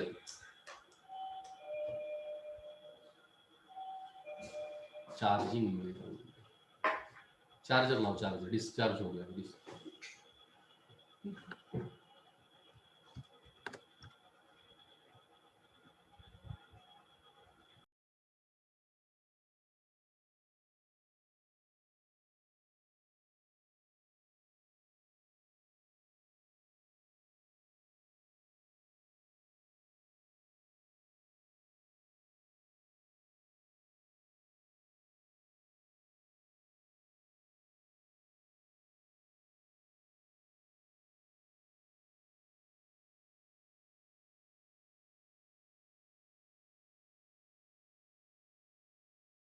अकरा ते 1 किंवा 11 ते 2, म्हणजे 11 ते 1 किंवा 11 ते 2 आपल्या ब्रेनला आठवण्याची सवय पण आपण अगोदर लावलेली नसते, त्यावेळेस अजिबात सवय नसते. मग तुम्ही डायरेक्टली 3 तासाच्या एक्झामला जेव्हा जाता आणि त्यावेळेस त्या ब्रेनला आठवायला लावताना त्यावेळेस मग कुठेतरी तो स्ट्रेस तयार होतो. So always minimum 3 to 5 days तुम्ही तुमच्या बॉडी क्लॉक सेट करताना एक्झामच्या सेटअप प्रमाणे बॉडी क्लॉक सेट करायला पाहिजे. दिस इज द नॉर्मल थिंग, पण ती अतिशय महत्वाची. त्यामुळे कंपल्सरी मी माझ्याकडे तर 10च एक्झामच्या अगोदर minimum 7 days to 8 days same त्या स्टाईलनं त्यांचं प्रॅक्टिस करून घेत. म्हणजे जर 11 ते 1 पेपर असेल तर त्यांना बरोबर 10 दिवस अगोदर सकाळी 5 वाजता उठायचं, मग किती वाजतापर्यंत आवरायचं, रिव्हिजन किती वाजता, ब्रेकफास्ट किती वाजता, किंवा पेपरच्या अगोदर काही खाऊन जाणार असेल तर किती वाजता, सेम तसे त्यांचे रंगीत तालीम 8 दिवस घ्यायची आणि मग बोर्डच्या एक्झामला ते जातील. किंवा इव्हन एंट्रन्सच्या पण आमच्या 11वी-12वीला सेम तसं करतात. 12thला एंट्रन्सला बरोबर सलग 6-7 दिवस अगोदर त्याच टाईमनं आणि त्याच टाइम स्लॉटला. काही मुलांचा टाइम स्लॉट 1 वाजताचा आहे, दुपारचा 1ला आहे. सो मग त्यांची 8 दिवस प्रॅक्टिस मी 1च्याच टाइम स्लॉट प्रमाणे घेतो. हे तुमचं त्यावेळेस लंच टायमिंग, पाणी इंटेक हे सगळं मॅच झालं पाहिजे. म्हणजे ओव्हर पण पाणी तुम्ही पिलत आणि मग तुम्हाला एक्झाम हॉलमध्ये परत थोडं त्याचा त्रास झाला तर परत तुम्ही तो वेळ घालवणार आहे. हा प्रॉब्लेम आहे. डाएटला कनेक्टेड तीच गोष्ट आहे. तुम्ही अवेळी खाल्लं आणि परीक्षेत गेला तर त्या अवेळीचं पण प्रेशर क्रिएट होतं. ऑलरेडी पेपरचं मेंटल प्रेशर आलेलं असतं आणि आपल्या ह्या बॉडीला खाण्याचं आणि बाकीच्या गोष्टीचं जर मॅच नाही झालं तर ते पण प्रेशर क्रिएट होतं. सो ही गोष्ट कायम डोक्यात ठेवा. आफ्टर 2 years किंवा तुम्ही मध्ये आधी कधी पण ही गोष्ट करा की एक्झामचे जे टाइम स्लॉट्स आहेत, जे आवर्स आहेत, त्या आवर्स प्रमाणे स्वतःला फिजिकली मेंटली सेट करणं हे कंपल्सरी क्लिअर आहे. लास्ट पॉईंटकडे आपण त्यातले येतोय. ऍक्च्युली एक्झामचे 3 तास काय काय घडतं पेपर समोर आल्यानंतर. फर्स्ट फेज आपली काय किंवा फर्स्ट पार्ट आपला काय असतो की पहिली गोष्ट तुमच्याकडे पहिला आधी माइंडसेट सेट असायला पाहिजे की मी कुठला पेपर, समजा पीसीएम जेईचा पेपर देत आहे किंवा नीटचा पेपर देत आहे तर सिक्वेन्स पहिला रेडी असायला पाहिजे. सिक्वेन्स रेडी असेल तर मी पहिल्या स्लॉटला काय घेणार आहे, दुसऱ्या स्लॉटला कुठला विषय घेणार आहे, तिसऱ्या स्लॉटला कुठला विषय घेणार आहे, आणि त्याचे टाइम स्लॉट आधी मॅच असायला पाहिजे. त्याच्यावर नंबर ऑफ प्रॅक्टिसेस पाहिजेच तसे. म्हणजे फॉर एक्झाम्पल नीटला तयारी करायची आहे तर पहिला मला बायो घ्यायचा आहे आणि तो 50 मिनिट्समध्ये 50 मिनिटांमध्ये संपवायचा आहे. त्याच्यानंतर मला केमिस्ट्री घ्यायचा आहे, तो 60 मिनिटांमध्ये मला संपवायचा आहे. आणि नंतर फिजिक्स घ्यायचा आहे, तो ऍव्हरेज मला 70 मिनिट्समध्ये कंप्लीट करायचा आहे. कारण फिजिक्सला थोडा वेळ लागणार आहे.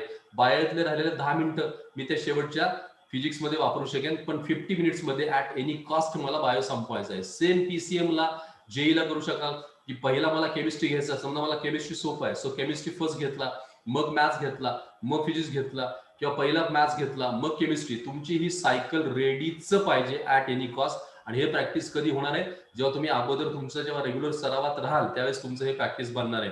ऐन वेळेला एक्झाम मध्ये असा कधीही डिसिजन घ्यायचा नाही की आज आता हा करतो तो करतो. किंवा असं पण घडतं की पहिला फिजिक्स आपण करायला घेतो आणि थोडेफार क्वेश्चन सुरू झाले की टफ वाटायला लागतो की तो ड्रॉप करतो, मग केमिस्ट्री घेतो, केमिस्ट्री वाचायला लागतो, मग तो बाजूला ठेवतो, मग परत बायोचे किंवा मॅथ्सच्या लिंकवर आपण म्हणजे क्वेश्चनच्या त्या सिरीजवर येतो. असं फ्लक्च्युएशन्स होतं. ही स्टॅबिलिटी खूप महत्वाची आहे. सी एक्झाम ना, कॉम्पिटेटिव्ह एक्झाम ना तुमच्या माइंड अतिशय इतका स्टेबल पाहिजे, अतिशय संयम पाहिजे. तर संयमाची परीक्षा असं तर मी बऱ्याच मुलांना सांगतो की तुमच्या पेशन्सची एक्झाम. अतिशय कूल आणि अतिशय नॉर्मल माइंडसेटनी गोष्ट करायला पाहिजे. तर सब्जेक्ट आपला ठरला की मला फर्स्ट केमिस्ट्री करायचं, आयदर फर्स्ट मॅथ्स करायचं की फर्स्ट बायो करायचं. समोर तुमच्याकडे समोर आलेलं असेल. सेकंड पॉईंट काय असेल, क्वेश्चन रिडिंग करताना म्हणजे प्रश्न समोर आला, सब्जेक्ट आपला ठरला, प्रश्न आपण वाचतोय. याच्यामध्ये 2 भाग राहतात मुलांचे. ओव्हरऑल काय वेळेला मुलं फटाफट क्वेश्चन रीड करून घेतात, ओव्हरलुक करून घेतात, प्रश्न ओव्हरलुक करतात आणि मग ठरवतात की कुठला प्रश्न करायला घ्यायचा. असं कदाचित होण्याची शक्यता एका टाईपमध्ये राहते. याचे 2 इफेक्ट राहू शकतात. तुम्ही अख्खे जेव्हा क्वेश्चन ओव्हरलुक करायचा प्रयत्न करता, फटाफट क्वेश्चन वाचत वाचत जाता, याच्या वेळेस असं घडतं काही प्रश्न तुम्हाला टफ वाचताना लागतात. तिथं कळतं की हा टफ आहे, हा टफ आहे, मला हा येत नाही, तो येत नाही. आणि मग ऍट द एंड तुम्ही सगळे प्रश्न वाचत गेल्यानंतर लक्षात येतं की पेपर टफ आहे, पेपर ऍव्हरेज आहे, पेपर सोपं आहे, असे काहीतरी फिलिंग तयार व्हायला लागतात. आणि मग त्या फिलिंगच्या मूडमध्येच तुम्ही पेपर सोडवायला लागता. सो माझं सजेशन की तुम्ही एकदम कुठलाही प्रश्न वाचायला लागू नये. ती गोष्ट रिस्क फेजमध्ये जाऊ शकते, कारण पेपरचं नेचर आपण सांगू नाही शकत. तुमच्या स्लॉटला, तुमच्या बॅचला कुठला पेपर कसा आला इथं. सो ऑलवेज प्रत्येक प्रश्न घ्या आधी आणि प्रत्येक प्रश्नाकडून मग दुसऱ्या प्रश्नावर जा. फर्स्ट कडून सेकंड, सेकंड कडून थर्ड, असं तुम्ही पुढे पुढे जायला पाहिजे. अचानक कुठल्या गोष्टीतला पंचिंग नको, हे नॉर्मल सजेशन आहे. बट तुम्ही जर सराव वेगळ्या स्टाईलने आधी केला तर तुम्ही हा जो काही प्रोसेस किंवा फ्लो आहे हा बदलू पण शकता. आता पहिला प्रश्न तुम्ही वाचलात. प्रश्न वाचल्या वाचल्या काय काय घडतं, मी एक्झामचे स्लॉट्स आणि त्यातल्या मिनिट्सवर बोलतो, काय घडतं म्हणजे सेकंड्सवर बोलतो म्हणायला हरकत नाही. प्रश्न वाचल्यानंतर प्रश्न वाचतानाचं स्पीड खूप महत्वाचं आहे, नंबर 1. नंबर 2, प्रश्न वाचल्यानंतर तुम्हाला त्याचं मिनिंग कळणं महत्वाचं आहे. नंबर 3, त्याचे ऍप्लिकेशन क्लिक होणं महत्वाचं आहे. नंबर 4, ऍप्लिकेशन स्टार्ट करणं, कॅल्क्युलेशन्स करणं महत्वाचं आहे. नंतर मग नंबर 5, तुम्ही त्याच्या आन्सरकडे जाणं म्हणजे कन्फर्म आन्सरचं कन्फर्मेशनकडे महत्वाचं आहे. आणि नंबर लास्टला तुम्ही त्याच्यातले जे काही पॉइंट आउट करणार तिथं की त्याच्यातले फायनल उत्तर तुम्ही कन्फर्म करणार, क्लिक करणार किंवा सर्कल डार्क करणार, हा पॉईंट त्यातला सगळ्यात शेवटचा असेल. या सगळ्या प्रोसेसचे कालावधी 1-1.5-2 मिनिटाचा असतो आणि इतकं काळजीपूर्वक करावं लागतं. जसं प्रश्न पहिला रीड केला, प्रश्न रीड करता करताच एक सेकंड थॉट मनात यायला लागतो. प्रश्न वाचता वाचता 3 थॉट मनात येतात. याचं उत्तर आपल्याला येतंय, याचं उत्तर आपल्याला थोडं करावं लागेल, मे बी प्रॅक्टिस किंवा कन्फ्युज करणार आहे. आणि नंबर 3 थॉट येतो, मला जमत नाहीये. असे 3 थॉट नॉर्मली येतात. पहिलं म्हणजे समजा 2 लाईन्सचा क्वेश्चन आहे, आयदर मिनिमम 1 लाईन ते मॅक्सिमम 4 लाईनचा क्वेश्चन असतो. सो 1 लाईन तुम्ही वाचल्यानंतर पहिले 3-4-5 वर्ड्स वाचले की तुम्हाला क्लिक होतं की सर मला याचं उत्तर येतंय. मॅक्सिमम थिअरी बेस्ड क्वेश्चन मध्ये हे फिलिंग येतं की मला याचं आन्सर येतंय, दॅट्स इट. काही वेळेला तुम्हाला असं वाटतं की थोडं अख्खं वाचायला पाहिजे तिथं, मग तुम्ही तो रीड अख्खा करताना कन्फ्युजन होते की नक्की काय. मग तुम्ही त्याच्या ऑप्शन्स लगेच बघता आणि मॅच करायचा प्रयत्न करता की याचं उत्तर काय असू शकतं किंवा काय असणार आहे, असं मॅचिंग करायचा प्रयत्न करता. आणि नंबर 3 थॉट मध्ये क्वेश्चन रीड करता, ऑप्शन पण रीड करता आणि तुम्हाला हे क्लिअर कळतं की मला याच्यातलं काही येत नाही, समजत नाही आणि तुम्ही तो ड्रॉप आउट करण्याच्या मोडमध्ये जाता. आता याच्यात महत्वाची गोष्ट काय की क्वेश्चन रिडिंग करताना त्या क्वेश्चनचं मिनिंग कळलं पाहिजे, हे खूप महत्वाचं आहे. रीडिंग आणि मिनिंग इतकं परफेक्ट आहे, आणि ही गोष्ट ऐन वेळेस एक्झाम मध्ये होत नाही, ह्याचा तुम्हाला सराव करावा लागतो. आपल्याकडं मुलांना जनरल म्हणजे मी जसं 1 मिनिट 1.5 मिनिटाचा जो रेशो सांगितला, एक भाग तुम्हाला सांगतो, एक ऍव्हरेज कॅल्क्युलेशन सांगतो. 75 क्वेश्चन्स एखाद्या जेईच्या पेपर मधले, तर 75 क्वेश्चन मध्ये ज्या स्टुडंटची रँक ऑल इंडिया रँक 1000 किंवा वगैरे जेव्हा येते ना, त्या 75 क्वेश्चन्स मध्ये 75च्या 75 क्वेश्चन त्यांनी अटेम्प्ट केलेले असतात. त्याच्यामध्ये त्यांचे मिनिमम 60 वगैरे क्वेश्चन करेक्ट येतात. सो मार्क 240 वगैरे मार्क जातात. आपल्याकडच्या मुलांचं 75 किंवा असंही घडतं की 75 पैकी ते 65 क्वेश्चन अटेम्प्ट करतील, 65 पैकी त्यांचे 50 करेक्ट आले, आणि 50 करेक्ट आले तर 200 मार्क्स त्यांना निश्चित मिळणार आहेत. आपल्याकडच्या मुलांचे 75 पैकी 50 कसे तरी अटेम्प्ट होतात, 50 पैकी करेक्ट येताना कुठेतरी 30-35 करेक्ट येतात, आणि मग मार्क 120-130 पर्यंत मार्क राहतात. याचं कारण काय? अटेम्प्ट रेशो पण कमी आणि अॅक्युरेसी रेशो पण कमी. आता इथं महत्वाचं काय, अटेम्प्ट आणि अॅक्युरेसी रेशो हा तुमचा मॅक्सिमम मॅच झाला पाहिजे. जेवढे अटेम्प्ट कराल त्याच्या 90% करेक्ट आले पाहिजेत. मग हे कधी येते? जेव्हा क्वेश्चनचं रीडिंग आणि त्याचं मिनिंग तुम्हाला परफेक्ट झालं तर. आपल्या आणि त्या मुलांचा बऱ्याच वेळा रँक येणाऱ्या मुलांचा आणि ऍव्हरेज मुलांमध्ये हा जो मधला गॅप आहे हा त्यांना फिलअप करता येत नाही. क्वेश्चनचं मिनिंग कधी कळेल? तुम्ही जर मॅक्सिमम रीडिंग केलं असेल तर. टेक्स्टबुक ज्याला अतिशय उत्तम वाचण्याची सवय आहे, या स्टुडंटला क्वेश्चनचं मिनिंग खूप लवकर कळतं. मी रिपीट सांगेन, ज्या स्टुडंटला टेक्स्टबुक वाचायची अतिशय एक्सलंट सवय असेल त्याला त्याचं मिनिंग खूप चांगलं कळेल. क्वेश्चनचं मिनिंग कळणं म्हणजे काय? जसं मी एक कॉमन इंग्लिश बद्दलचं वाक्य सांगतो की इंग्लिश लँग्वेज कधी आपल्याला येणार आहे, कधी ती इंग्रजी भाषा येते असं आपण म्हणतो एखाद्याला की त्याला इंग्लिश आलं किंवा तिला इंग्लिश आलं, कधी म्हणतो? काही वेळेला आपण असं थॉट देतो की त्याचं ग्रामर चांगलं असेल तर, व्होकॅब्युलरी खूप जास्त चांगली असेल तर, किंवा कोण बोलतंय हे कळलं तर, कोण स्वतः थोडंफार स्वतःला बोलता येत असेल तर इंग्लिश चांगलं वगैरे वगैरे आपण विचार करतो. याच्यात थोडं पुढे जाऊन जर मी असं म्हणेन की ज्या दिवशी तुम्हाला इंग्लिश मधून स्वप्न पडेल त्या दिवशी तुम्हाला इंग्लिश आलं, तोपर्यंत इंग्लिश नाही. सो काय रिपीट करेन, ज्या दिवशी तुम्हाला इंग्लिश मधून स्वप्न पडेल त्या दिवशी इंग्लिश आलं. तुमचा अनकॉन्शियस माइंड ज्यावेळेस त्या सगळ्या सब्जेक्ट त्या लँग्वेजला जेव्हा अडॉप्ट करेल, मॅच होईल, त्या दिवशी तुम्हाला ती भाषा आली, तोपर्यंत नाही. याचा अर्थ त्या सब्जेक्टचं इतकी तुमची मॅचिंग झाली पाहिजे की तुम्हाला त्याचं मिनिंग प्रत्येक वेळेस कळायला पाहिजे. अशा स्टाईलनं क्वेश्चनचं रीडिंग आणि मिनिंग मॅटर करतं. सो रीड अतिशय स्पीडमध्ये करायचं. बघा, एका मिनिटात नीटचा एक क्वेश्चन एका मिनिटात करायचा रेशो आहे. 1 मिनिटात आपण जर 180 क्वेश्चन पैकी 165 क्वेश्चन अटेम्प्ट करणार असू, म्हणजे तुम्ही 50 मिनिटात बायो करणार आहे, सो 50 मिनिटात जेव्हा बायो करायचे तर याचा अर्थ किती क्वेश्चन्स आहेत? आपण अप्रॉक्सिमेट 90 क्वेश्चन्स आहेत. So 90 questions in 50 minutes. Calculation जर बसवलं तर हाफ मिनिटामध्येच तुम्हाला ते सगळं बसवावं लागेल. 90 प्रश्न आहेत ना बायो मधले, सो 90 क्वेश्चन्स आहेत, आणि किती मिनिटात स्लॉट आहेत? 50 मिनिट्सचा. सो याचा अर्थ प्रत्येक क्वेश्चन विदिन हाफ मिनिट झाला पाहिजे. 30 सेकंदात एक प्रश्न झाला पाहिजे. मग तो काय 30 सेकंदात काय काय झालं पाहिजे? वाचणं, कळणं, उत्तर ऍप्लिकेशन करणं आणि उत्तर कन्फर्म करणं खूप मोठ्या प्रोसेस आहेत, आणि त्या अर्ध्या मिनिटात करायच्या म्हणजे सराव पण त्या लेवलने लागणार आहे. याचा अर्थ रीडिंग आणि मिनिंग हे खूप मॅटर करेल तिथं. नंतर पॉईंट येतो तो ऍप्लिकेशनचा. एका स्पेसिफिक स्टाईलने अप्लाय करावं लागतं. मग ऍप्लिकेशन कधी क्लिक होणार आहे? तुम्ही प्रॅक्टिस केलं तर. मग तिथं पहिलं काय येतं? फॉर्म्युला येतो, व्हॅल्यूज कन्व्हर्जन येतं, मग कॅल्क्युलेशन्स येतात. अशा अनेक गोष्टी त्याला असतात तिथं. कित्येक वेळा तुमची स्टाईल अशी डेव्हलप करायला तुम्हाला लागेल की अख्खच्या अख्खं उत्तर काढायची गरज नाही. विदिन 1 or 2 स्टेप केल्यात की लगेच ऑप्शनकडे बघावं लागतं आणि काय त्यातलं उत्तर कन्फर्म करावं लागतं. सगळं सोडवत बसलात तर तुम्हाला 4-3 तास नाही 30 तास पुरणार नाही. इतक्या वेळ कधी घालवून चालत नाही.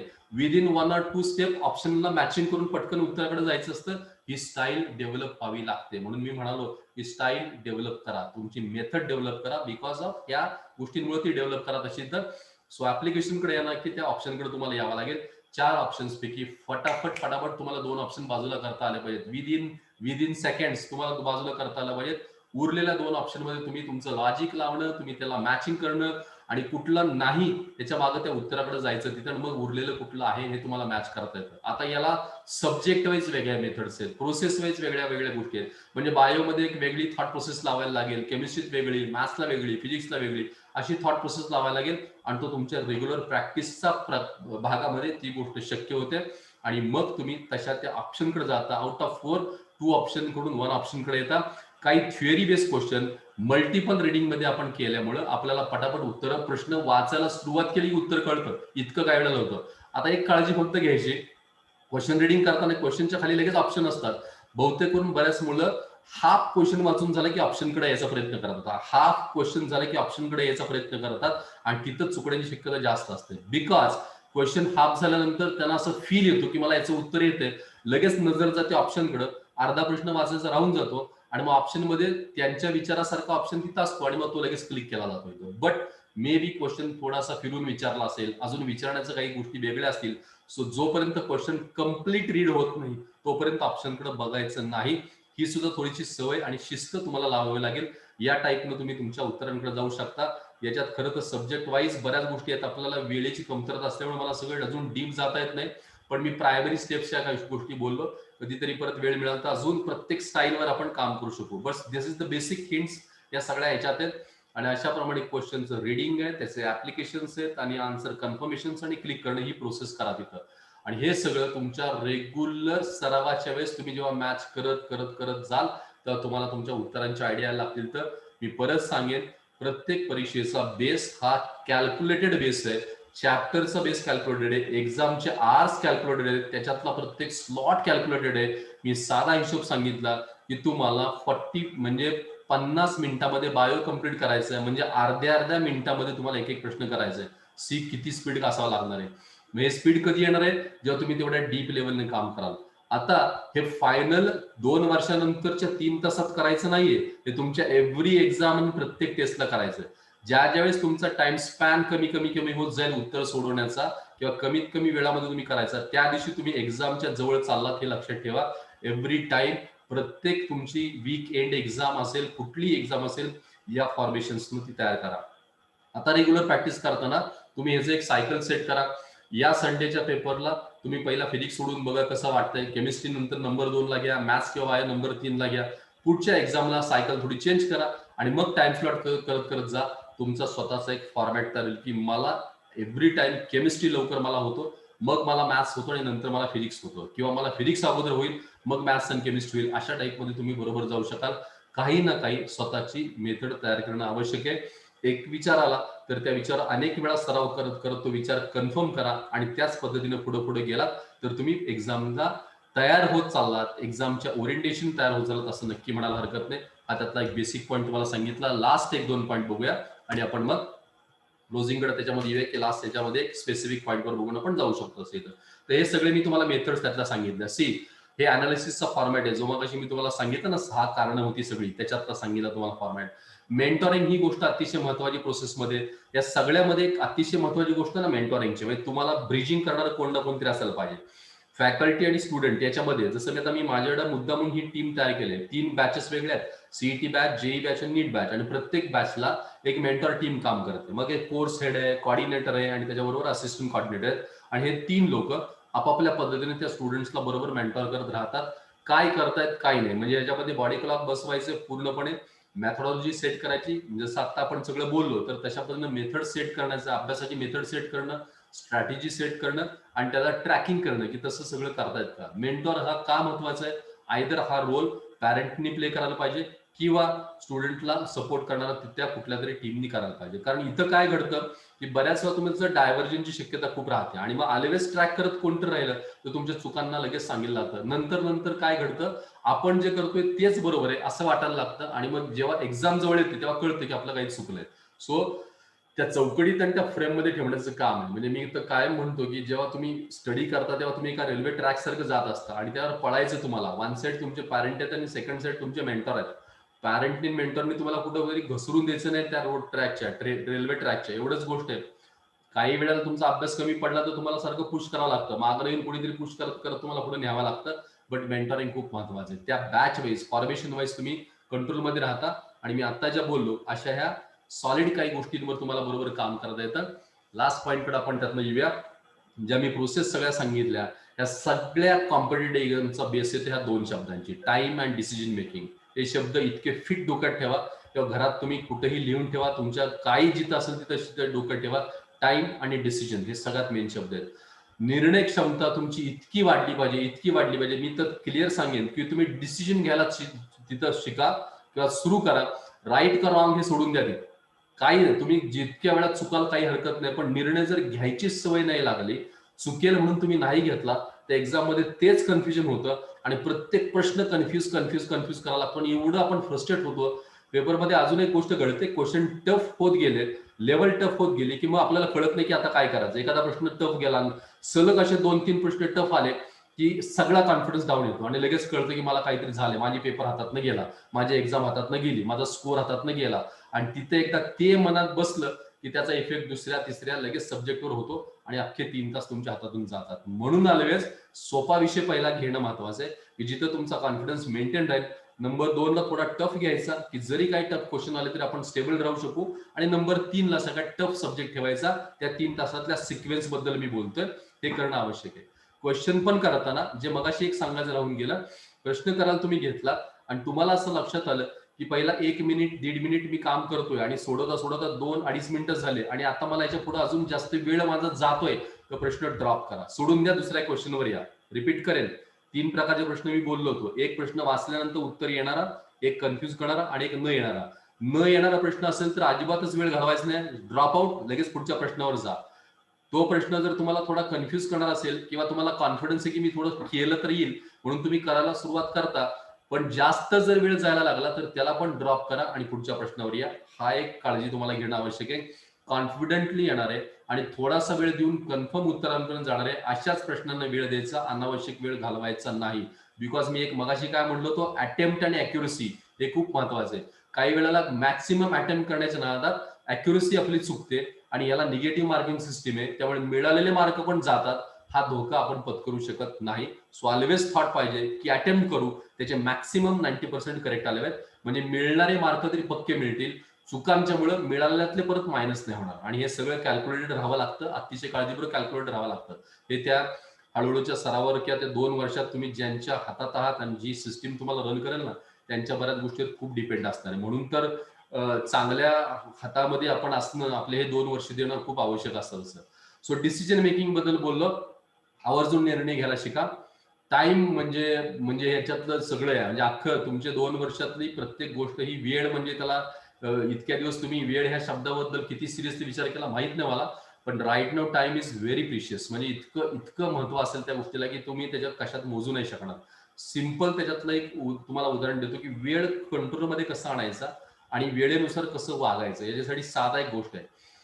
कमीत कमी प्रायमरी लेवलला तरी तुम्ही ते सुरू करू शकता. महत्वाचं बोलतो, लक्षात घ्या. तिथं तुम्ही एखादी गोष्ट कधी सुरू करणार आहे तुम्हाला माहिती नसेल तरी चालेल, पण कधी संपवायची हे माहिती पाहिजे. म्हणजे कधी त्याची डेडलाईन ठरवायची, ऑलवेज डेडलाईन ठरवायची आणि ती गाठायचा प्रयत्न करायचा. म्हणजे जसं आहे, रात्री किती वाजता झोपणारे माहित नाही, पण सकाळी किती वाजता उठायचं माहित पाहिजे. किती वाजता जेवायला बसणारे माहित नाही, पण किती मिनिटांनी जीवन उठायचं माहिती पाहिजे. किती वाजता मोबाईल हातात घेणारे माहित नाही, पण किती मिनिटांनी खाली ठेवायचं माहित पाहिजे. ऑलवेज डेडलाईन ठरवा आणि त्या गाठायचा प्रयत्न करा. एक वेळ अशी येते की त्या डेडलाईन तुम्ही गाठायला लागलात की तुमची वेळ वाचायला सुरुवात होते आणि तुमची कॉन्फिडन्स लेवल वाढते. ऑलवेज आपली कॉन्फिडन्स लेवल बिल्ड झाली पाहिजे, बूस्ट झाली पाहिजे आणि ह्या छोट्या छोट्या अचिव्हमेंटनं ती बिल्ड होईल. असं कधी खूप मोठी अचिव्हमेंट झाली मग माझा आत्मविश्वास वाढला असं कधी घडत नाही. लहान लहान लहान गोष्टीतून आत्मविश्वास वाढत जातो, तो मग मोठा दिसायला लागतो. तो तुमच्या पर्सनॅलिटीत दिसतो, तुमच्या ऍक्टिव्हिटीमध्ये दिसतो, तुमच्या फ्लो मध्ये दिसतो. कधी दिसतो? छोट्या छोट्या गोष्टी करत करत करत करत गेला की तो दिसायला लागतो. So always think about small things, let start it, achieve it, target set करा आणि लहान गोष्टींना गाठायचा प्रयत्न करा. आता जी सजेशन दिलं की स्टार्ट माहिती नसेल चालेल, पण एंड माहिती पाहिजे, संपवायचं कधी माहितीच पाहिजे आणि प्रत्येक गोष्ट त्या स्टाईलनी करा. तुम्ही मित्रांच्यात मैत्रिणींच्यात गप्पा मारायला गेलात, बसलात, व्हॉट एव्हर, कधी तरी पण डोक्यात एक सिंपल थॉट ठेवा. सांगायला पाहिजे असं काही नाही, आपण गप्पा मारतोय, चॅटिंग करतोय, काही पण 10 मिनिटांनी आपल्याला हे सगळं थांबवायचं असं थॉट ठेवा. बिकॉज या सवयी तुम्हाला उपयोगी पडणार आहेत ना. गप्पा मारायला घरात तुम्ही बसलात, कोण फॅमिली मेंबर्स आहेत, बाकी चालू आहेत, ठीक आहे, तुम्ही चेंज म्हणून आलात तर ठरवा आधी ही गोष्ट मी सुरू करायच्या आधी ही संपणार आहे कधी, हे प्रयत्न करा. मी 100% तुम्हाला सांगतो, हेच तुम्हाला आता जे दिलेलं क्ल्यू हा तुम्हाला किती कुठल्या लेवलला नेऊ शकेल बघा. कारण ऑलवेज तुमचे हे थॉट त्या स्टाईलने पाहिजेत. आणि काल मी वाक्य बोललो होतो, काल का परवा मला आठवत नाही, प्रोफेशनल थॉट तुमचे ठेवा. कारण तुम्ही आता ज्या फील्डमध्ये जाणार आहात, त्या कॉर्पोरेटर सेक्टरमध्ये जाणार आहात, तर तुमची कॉर्पोरेटर स्टाईलने तुमची सगळी गोष्ट पाहिजे ना. आपले पण थॉट त्या स्टाईलने तयार झाले पाहिजेत, त्याच वेने आपण प्रत्येक गोष्टीकडे बघितलं पाहिजे. कुठं व्यावहारिक राहायचं, कुठं व्यावहारिक राहायचं हे तुम्हाला आता कळायला पाहिजे. तुमची मॅच्युरिटी ह्या तुमच्या डेलीच्या वागण्यातून दिसणार आहे. आणि जे सुरुवातीला मी उदाहरण दिलं होतं शेतकऱ्याचं, पेरण्याचं, मशागतीचं, हे उदाहरण म्हणजे हे की स्वतःची मशागत करा. म्हणजे काय, तर या गोष्टींची करा, वेळ पाळायची, निर्णय घ्यायची, कन्फ्युजन कमी करायची, ह्या सगळ्या गोष्टींची, बैठकीची, बॉडी क्लॉकची, ही सगळी मशागत करा. हीच मशागत तुम्हाला यशस्वी करू शकेल. लास्ट वर्ड घेतो आणि सांगतो आणि थांबतो. एच आणि आर. एच फॉर ऑनेस्टी आणि आर फॉर रिस्पॉन्सिबिलिटी. कुठलंही काम जबाबदारी म्हणून ते खांद्यावर घ्या आणि प्रामाणिकपणे पार पाडा. यश तुमचं वाट बघतंय. बस, वेगळं काही सांगत नाही. कुठलंही काम जबाबदारी म्हणून, माझी जबाबदारी म्हणून ती खांद्यावर घ्या आणि 100% तुम्हाला जितकं देता येईल 100% तेवढं द्या. तुम्हाला तुमचं यश आहे. म्हणजे तुम्ही एक वाक्य याच्यातलं ऐकलं असेल किंवा जे अतिशय फेमस वाक्य आहे, खुद ही को कर बुलंद इतना की खुदा खुद बंदे से पूछे बता तेरी रजा क्या है. इतकं प्रचंड करा ना की रिझल्टच्या वेळेस तुम्हाला असं समोर आलं पाहिजे की बोल तुला काय पाहिजे, या या पद्धतीने काम करा. तिथं ही स्टाईल तुमची डेव्हलप केली तर मला नाही वाटत की याच्यापेक्षा वेगळं काही परीक्षेच्या रँकसाठी रिझल्टसाठी असायला पाहिजे. नथिंग, काही वेगळं नसेल. डिवोशन, डेडिकेशन हेच तुमच्या यशाला तुम्हाला मोठं करू शकतं, दुसरं काही नाहीये. मे बी तुमच्या सुदैवाने तुम्हाला चांगले टीचर मिळाले, चांगलं इन्स्टिट्यूट मिळालं, अजून चांगल्या सुविधा मिळाल्या तर ठीक आहे, ते सोन्यावरून पिवळं म्हणतो आपण, ठीक आहे. पण तसं जरी काही नसेल तरी नुसत्या टेक्स्टबुकवर तुमच्या स्वतःच्या मेहनतीवर पण तुम्ही एका रिझल्ट पर्यंत जाऊ शकता. फार त्याचा गवगवा करायची गरज नाही, काही करायची गरज नाही. आणि ऑलवेज एक वाक्य सांगितलं की आज तुम्हाला पक्क ठरवायचंय, आफ्टर 2 years माझं 101% माझं हायर एज्युकेशन हे स्कॉलरशिपवरच करेन आणि या स्टाईलनं माझा मी अभ्यास करेन, त्याची तयारी करेन, इथपर्यंत मला जाता शिकेल. हा तुमचा वे ऑफ वर्किंग आणि वे ऑफ विचाराचा भाग असेल.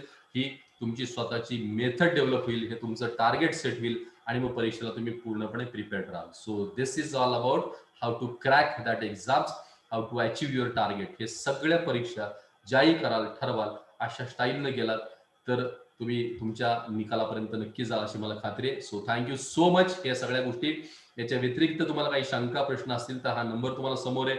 या नंबरवर तुम्ही पोहोचलात तर माझ्यापर्यंत तुम्ही ते प्रश्न घेऊन येऊ शकाल आणि नक्की आपण याच्यापेक्षा जास्त बोलू. वेळेच्या मर्यादा, विषयांच्या मर्यादा असल्यामुळं इतक्या खोलवर जाता आलं नाही, तरी पण त्यातल्या त्यात महत्वाच्या गोष्टी तुमच्या समोर मांडल्यात, सांगितल्यात. सिरियसली कित्येक मुलांनी तुम्ही ऐकून घेतले असतील, कारण तुम्हाला ते पाहिजे, तुम्हाला ते करायचंय आणि हे तुमचं फिलिंग नाही टिकवून ठेवा. जे आता कंटिन्यू ऐकतायत ना, इतक्या वेळ झाला सेशन सुरू झाल्यापासून ना, राईट, तुम्ही परफेक्ट ट्रॅकवर आहात. 100% तुम्ही ट्रॅकवर. आता हे फक्त टिकवून ठेवा. ही चिकाटी, हा सेन्स आणि हे फिलिंग ना टिकवून ठेवा. एकदा फिलिंग टिकवून ठेवले ना, मग आपण त्याला मग ते गोळा करत जातो. बघा ना, काल परवा दिवशी काही नव्हतं, परवा थोडं कळालं, काल थोडं कळालं, आज अजून थोडं कळालं. काय झालं? फिलिंग, तुम्ही कनेक्ट राहिलात ह्या सेशनला, या सिरीजला कनेक्ट राहिलात की तुमच्याकडे परत तुम्हाला होत गेलं, ऍडिशन होत गेलं. असं कनेक्ट राहा, नंबर ऑफ गोष्टी तुमच्याकडे यायला लागतील आणि मग कळेल की अरे येस, हे मला आता आवश्यक आहे, मी हे सगळं करू शकतो किंवा करू शकते, नक्की मला माझ्या रिझल्ट पर्यंत पोहोचता येईल. So thank you so much. तुम्हाला या सगळ्या रिलेटेड काही शंका असतील तर नक्की तुम्ही विचारा. अजूनही आपल्याकडे 5-10 मिनिटात आपण नक्की त्याच्यावर बोलूया. जवळपास 2 तास झालं आपण या सगळ्या सेशनला कनेक्टेड आहोत आणि जेवढं मला शक्य झालं तेवढं मी तुमच्यासमोर मांडलंय. एखाद्याच्यात प्रश्न तुम्हालाही उपयोगी पडेल, त्यामुळे कोणीही विचारला काही हरकत नाही, काही नाही. आणि नाही आता विचारला, आठवलं तर नक्की पण तुम्ही नंतर विचारू शकता. So thank you so much and all the best all of you. Thank you very much. काही शंका कोणाची असेल तर चॅट बॉक्समध्ये तुम्ही प्रश्न टाका. याच्यात अजून बऱ्याच काही गोष्टी आहेत, मला त्या एखादा वेगळा सेशन नक्की करेन की म्हणजे रिकॉल प्रोसेस कशी असते, मेमरी टेक्निक्स कशा असतात, फिजिक्सचा अभ्यास कशा टेक्निकने करायला पाहिजे, केमिस्ट्री कसा, मॅथ्सनी कसा, वगैरे वगैरे सगळ्या काही त्याच्या पण आयडियाज आहेत, टेक्निक्स आहेत. म्हणजे असं काही नाही की असं काही वेगळं कुठला जादू व्हायचं सारखं नाही, पण तो सरावातला भाग आहे की कुठल्या टाईपला कशा पद्धतीने सराव केल्यानंतर आपण तिथपर्यंत जाऊ शकतो आणि कसं तिथपर्यंत पोहोचू शकतो. आणि मी परत म्हणलं ना की प्रिपरेशनची एक स्टाईल असते, प्रिपरेशनची एक स्टाईल म्हणजे मी सब्जेक्ट वाईज पण म्हणालो की तशी स्टाईल असते. बायो एका स्टाईलनं लर्न करायचा असतो, फिजिक्स एका स्टाईलनं, तसं तुम्हाला त्या सगळ्या फेजमध्ये आलं पाहिजे. Okay. Jay, excellent session sir, thank you so much Jay, thank you very much. Please tell us about techniques. So yes, टेक्निक्सवर नक्की बोलेन, पण तो खूप थोडा मोठा पार्ट आहे ना, म्हणून मे बी आपण एक वेगळा सेशन नक्की त्याला अरेंज करू की ह्या टेक्निक्स कशा करायला पाहिजेत. ट्रिक्स आणि टेक्निक्सवर एक सेशन आपण नक्की ऍड करू आपण. Okay. So thank you so much, thank you very much. अजून काही शंका आहे तर विचारा. Pallavi, yes Pallavi, thank you so much giving for good information. Thank you Pallavi, thank you so much and all the best. Continue करत राहा, अभ्यास करत राहा, पक्क रिझल्ट येऊ शकतो. आणि आपण ना असं ठरवून करायला पाहिजे की एखादी गोष्ट मिळवू शकतो म्हणजे शकतो, बस दॅट्स इट. आणि मला माहिती आहे की 2 वर्ष हे असं टिकून राहील असं नसतं, तुम्ही फ्लक्च्युएट व्हाल त्या गोष्टीत. कधीतरी म्हणजे आज ठरवलं, आता मी बोलल्यानंतर बघा एनर्जी लेवल एकदम हाय झाली असेल. आता ही टिकून कशी ठेवायची हे तुमच्या हातात आहे. मग तेवढ्या पुरतं चार्ज व्हायचं, परत उद्या सकाळी किंवा रात्री परत झोपलं, उद्या सकाळी निवांत 10 वाजता उठलं, असं उपयोगच नाही काय. हे टिकवून पण ठेवता आलं पाहिजे. सो ऑलवेज ना सेल्फ बुस्टिंग पाहिजे. कोणीतरी इंजेक्शन द्या मग आपण एक्साइट व्हा असं नको. आपल्याला सेल्फ मोटिवेट पण होता आलं पाहिजे. त्याच्यासाठी काही तुम्हाला प्रोसेसमध्ये स्वतःला उतरलं पाहिजे. आणि कधी कधी असं घडणार आहे की एक टेम्पो येतो आणि आपण थोडीशी पठारावस्था होते, मग तिथं थोडं नॉर्मल होतो. तर फ्लक्च्युएशन जरी झाले तरी काही हरकत नाही, पण डेव्हलपमेंटच्या फेजमध्ये राहा. काही सुरभीचा प्रश्न आहे, इन्फॉर्मेशन सर, काही जण 8वी-9वी पासूनच एंट्रन्सची तारीख स्टार्ट करतात आणि काही जण डिरेक्टली 11 पासून स्टार्ट करतात. देन मग दोन स्टुडंट्स मध्ये काय डिफरन्स असेल? 100% डिफरन्स असणार आहे सुरभी, बिकॉज 8वी-9वी पासून जेव्हा तुम्ही क्वेश्चनची या एक्झामची तारीख करता, यावेळेस तुम्हाला ऍप्लिकेशन मेथड माहिती झालेल्या असतात, शॉर्ट ट्रिक्स माहिती झालेल्या असतात, सब्जेक्ट लर्न करण्याची प्रोसेस माहिती झालेली असते, टाइम आणि डिसिजन मेकिंगची सवय झालेली असते. म्हणून त्या विद्यार्थ्यांना कायम प्लस मध्ये विद्यार्थी असतात. म्हणजे 11वीत अभ्यास करणाऱ्या विद्यार्थ्यांपेक्षा ज्यांनी 8वी-9वी-10वीला याच्यावर मेहनत घेऊन अभ्यास केला, हे विद्यार्थी वन स्टेप अहेड असणार, हे नक्कीच असणार. कारण ती मेथड लवकर शिकतात ना ते, म्हणून ते पुढे असतात. हा त्याचा डिफरन्स आहे. Rituraj sir, do the JEE preparations can help in NDA preparations. अच्छा, जेईची तयारी करून एनडीएला. येस येस ऋतुराज, जेईची प्रिपरेशननी एनडीएची तयारी नक्की होते, रिटर्नची तयारी पक्की होते. बिकॉज एनडीएचा सिलेबस जो आहे रिटर्नचा, तो सगळा सिलेबस जेईचाच आहे. फक्त तुला बायो थोडं एक्स्ट्रा करावं लागेल, हिस्ट्री सिरीज करावं लागेल आणि करंट इव्हेंट्स करावं लागेल. फक्त मॅथ्सचं प्रॅक्टिस जास्त कर जेईला. So JEE and NDA written syllabus same. जसं आमच्याकडं कित्येक मुलं जेईचा अभ्यास करणारे, कित्येक मुलं एनडीएची रिटर्न पण क्वालिफाय होतात. मी प्रॅक्टिससाठी त्यांना परीक्षा द्यायला लावतोच. सो ती क्वालिफाय होतात.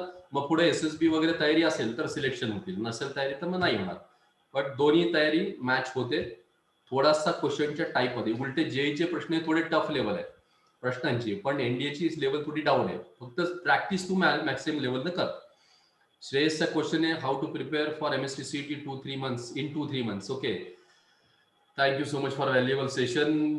श्रेयस, 2-3 महिन्यामध्ये जर आपल्याला तयारी करायची असेल तर तुला पहिलं टार्गेट सेट करावं लागेल. किती मार्क पाडायचे विदिन, समजा 3 महिने आपल्याकडं 90 डेज आहे, तर तुला पहिलं टार्गेट सेट करावं लागेल. 90 डेज मध्ये मला स्कोर किती घ्यायचा, आउट ऑफ 200 समजा 140 स्कोर मिळवायचा. तर 140 मार्कांसाठी तुला क्लासिफिकेशन करायला पाहिजे फिजिक्स, केमिस्ट्री आणि मॅथ्ससाठीचं.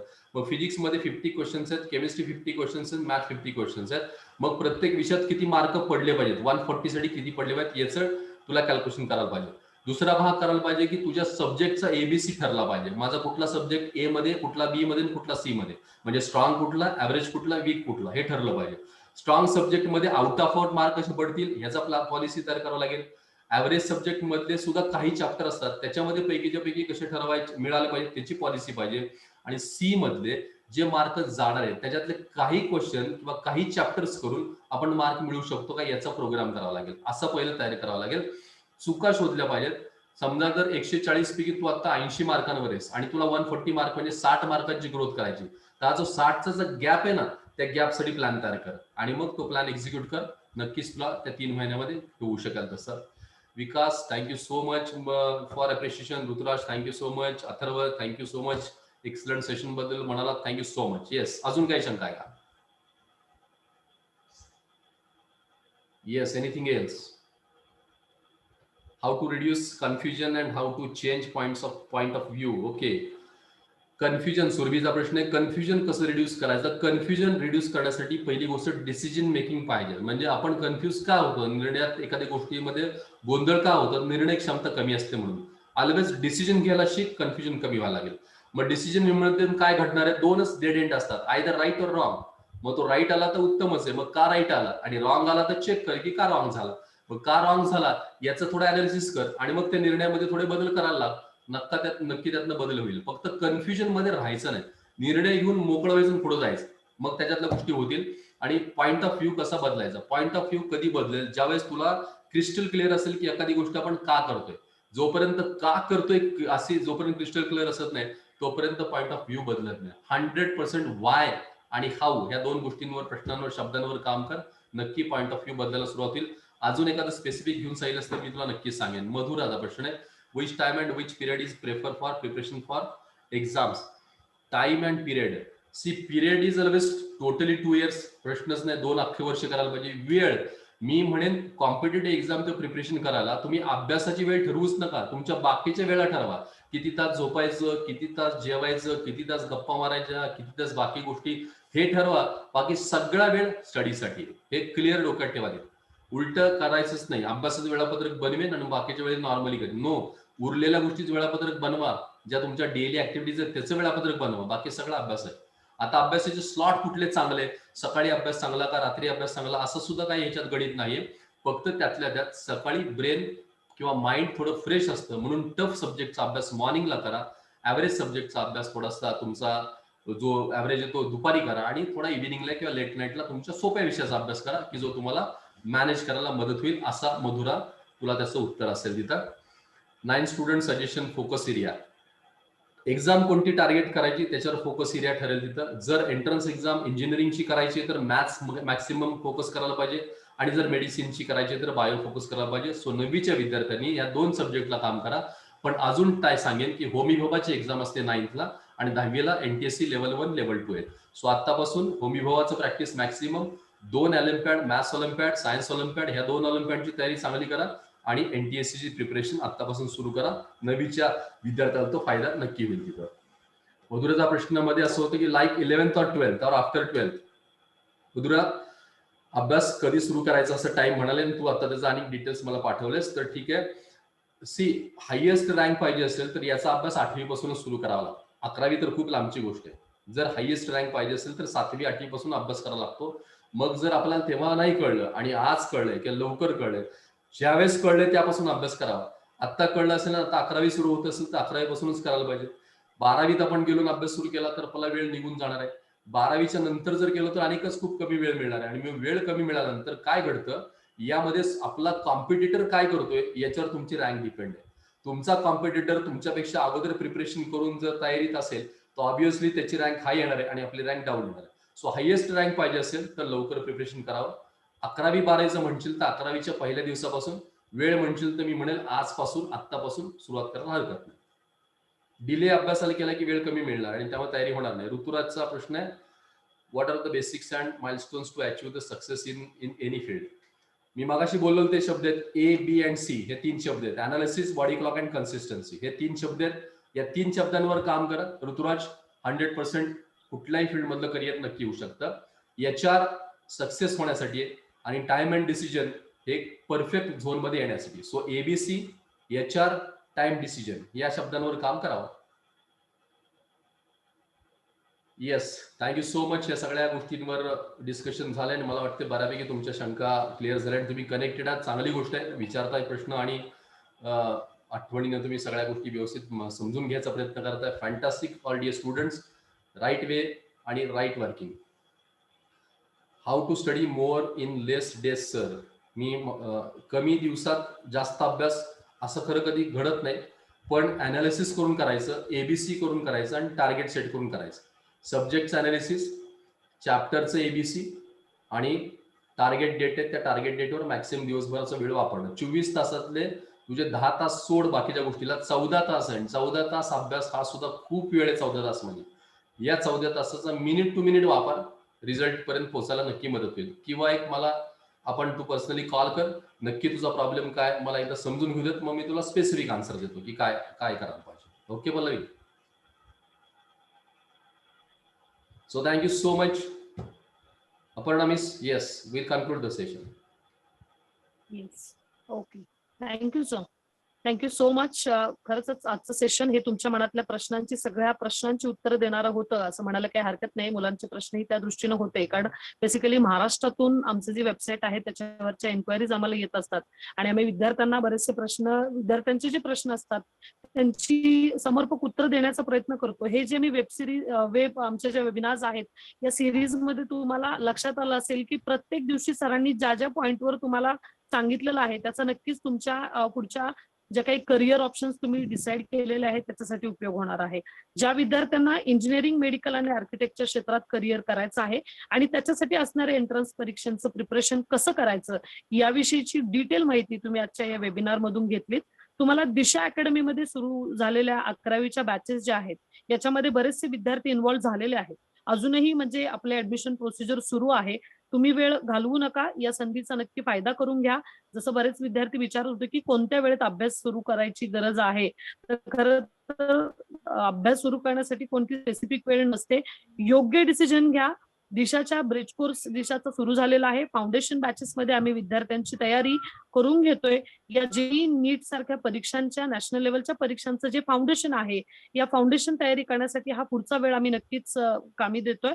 त्यामुळं तुम्ही दिशाबद्दलची तुम्हाला जर काही माहिती हवी असेल तर दिशाचे जे नंबर आहेत त्याच्यावर तुम्ही नक्की कॉल करा. एक प्रश्न आहे सर.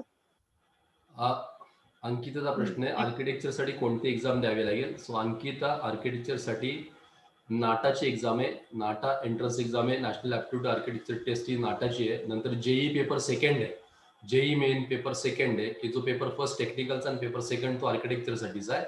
नंबर 3 युसीडची एक्झाम आहे. या युसीडची एक्झाम जी होते ती IITs ला आर्किटेक्चर करायचं असेल तर आहे, BDS बॅचलर ऑफ डिझायनिंग करायचं असेल तर आहे तिथं.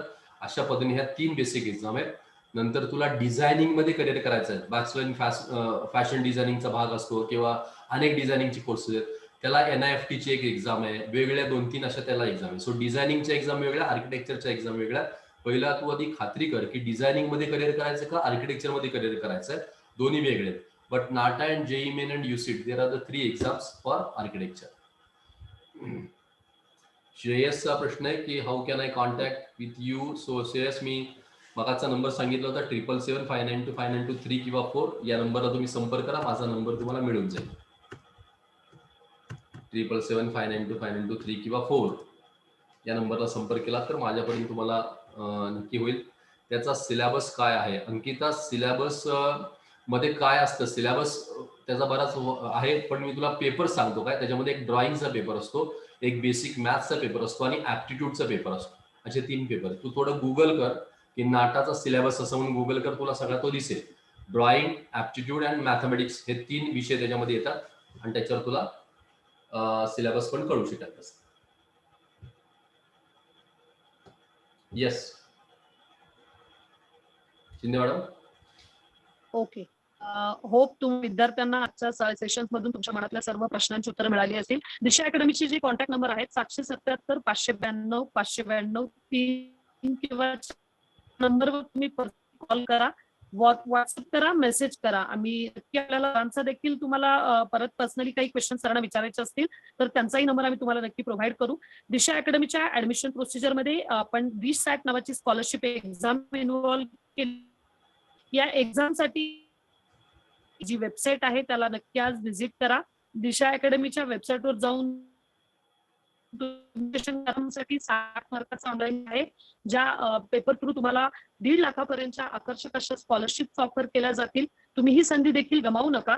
आणि दिशाबद्दलची माहिती तुम्हाला हवी असेल तर नक्की तुम्ही कॉन्टॅक्ट करा. दिशाची पहिली बॅच 1 मे पासून सुरू झालेली आहे, दुसरी बॅच 15 मे पासून सुरू झालेली आहे. या दोन्ही बॅचेस मध्ये ज्या विद्यार्थ्यांना इंजिनिअरिंग, मेडिकल आणि आर्किटेक्चर त्याचबरोबर या ज्या सगळ्या फील्ड्स आहेत त्यामध्ये जाण्यासाठी जे एंट्रन्स एक्झाम असतात याची तयारी आपण इथे करून घेतोय. 11वीच्या रेग्युलर बॅचेस आपण जून पासून सुरू करतोय. त्यामुळे जे विद्यार्थी इंटरेस्टेड आहेत त्यांनी नक्की आम्हाला कॉल करा. आमचे फीडबॅकसाठी तुम्हाला कॉल येणारच आहेत, आमचे मार्केटिंग प्रतिनिधी तुम्हाला कॉल करतीलच. तुम्हाला काही क्वेरी असेल तर 777-592-592-3 किंवा 4 या नंबरवर तुम्ही नक्की कॉन्टॅक्ट करा. Thank you sir, thank you for your valuable time. आणि त्याचबरोबर आहे आणि स्वतः आम्हाला जे काही प्रश्न विचारून तुम्ही त्यांचा वेळ इथे व्हॅल्युएबल वेळ दिलेला आहे. Thank you so much. Thank you. All the best. Thank you.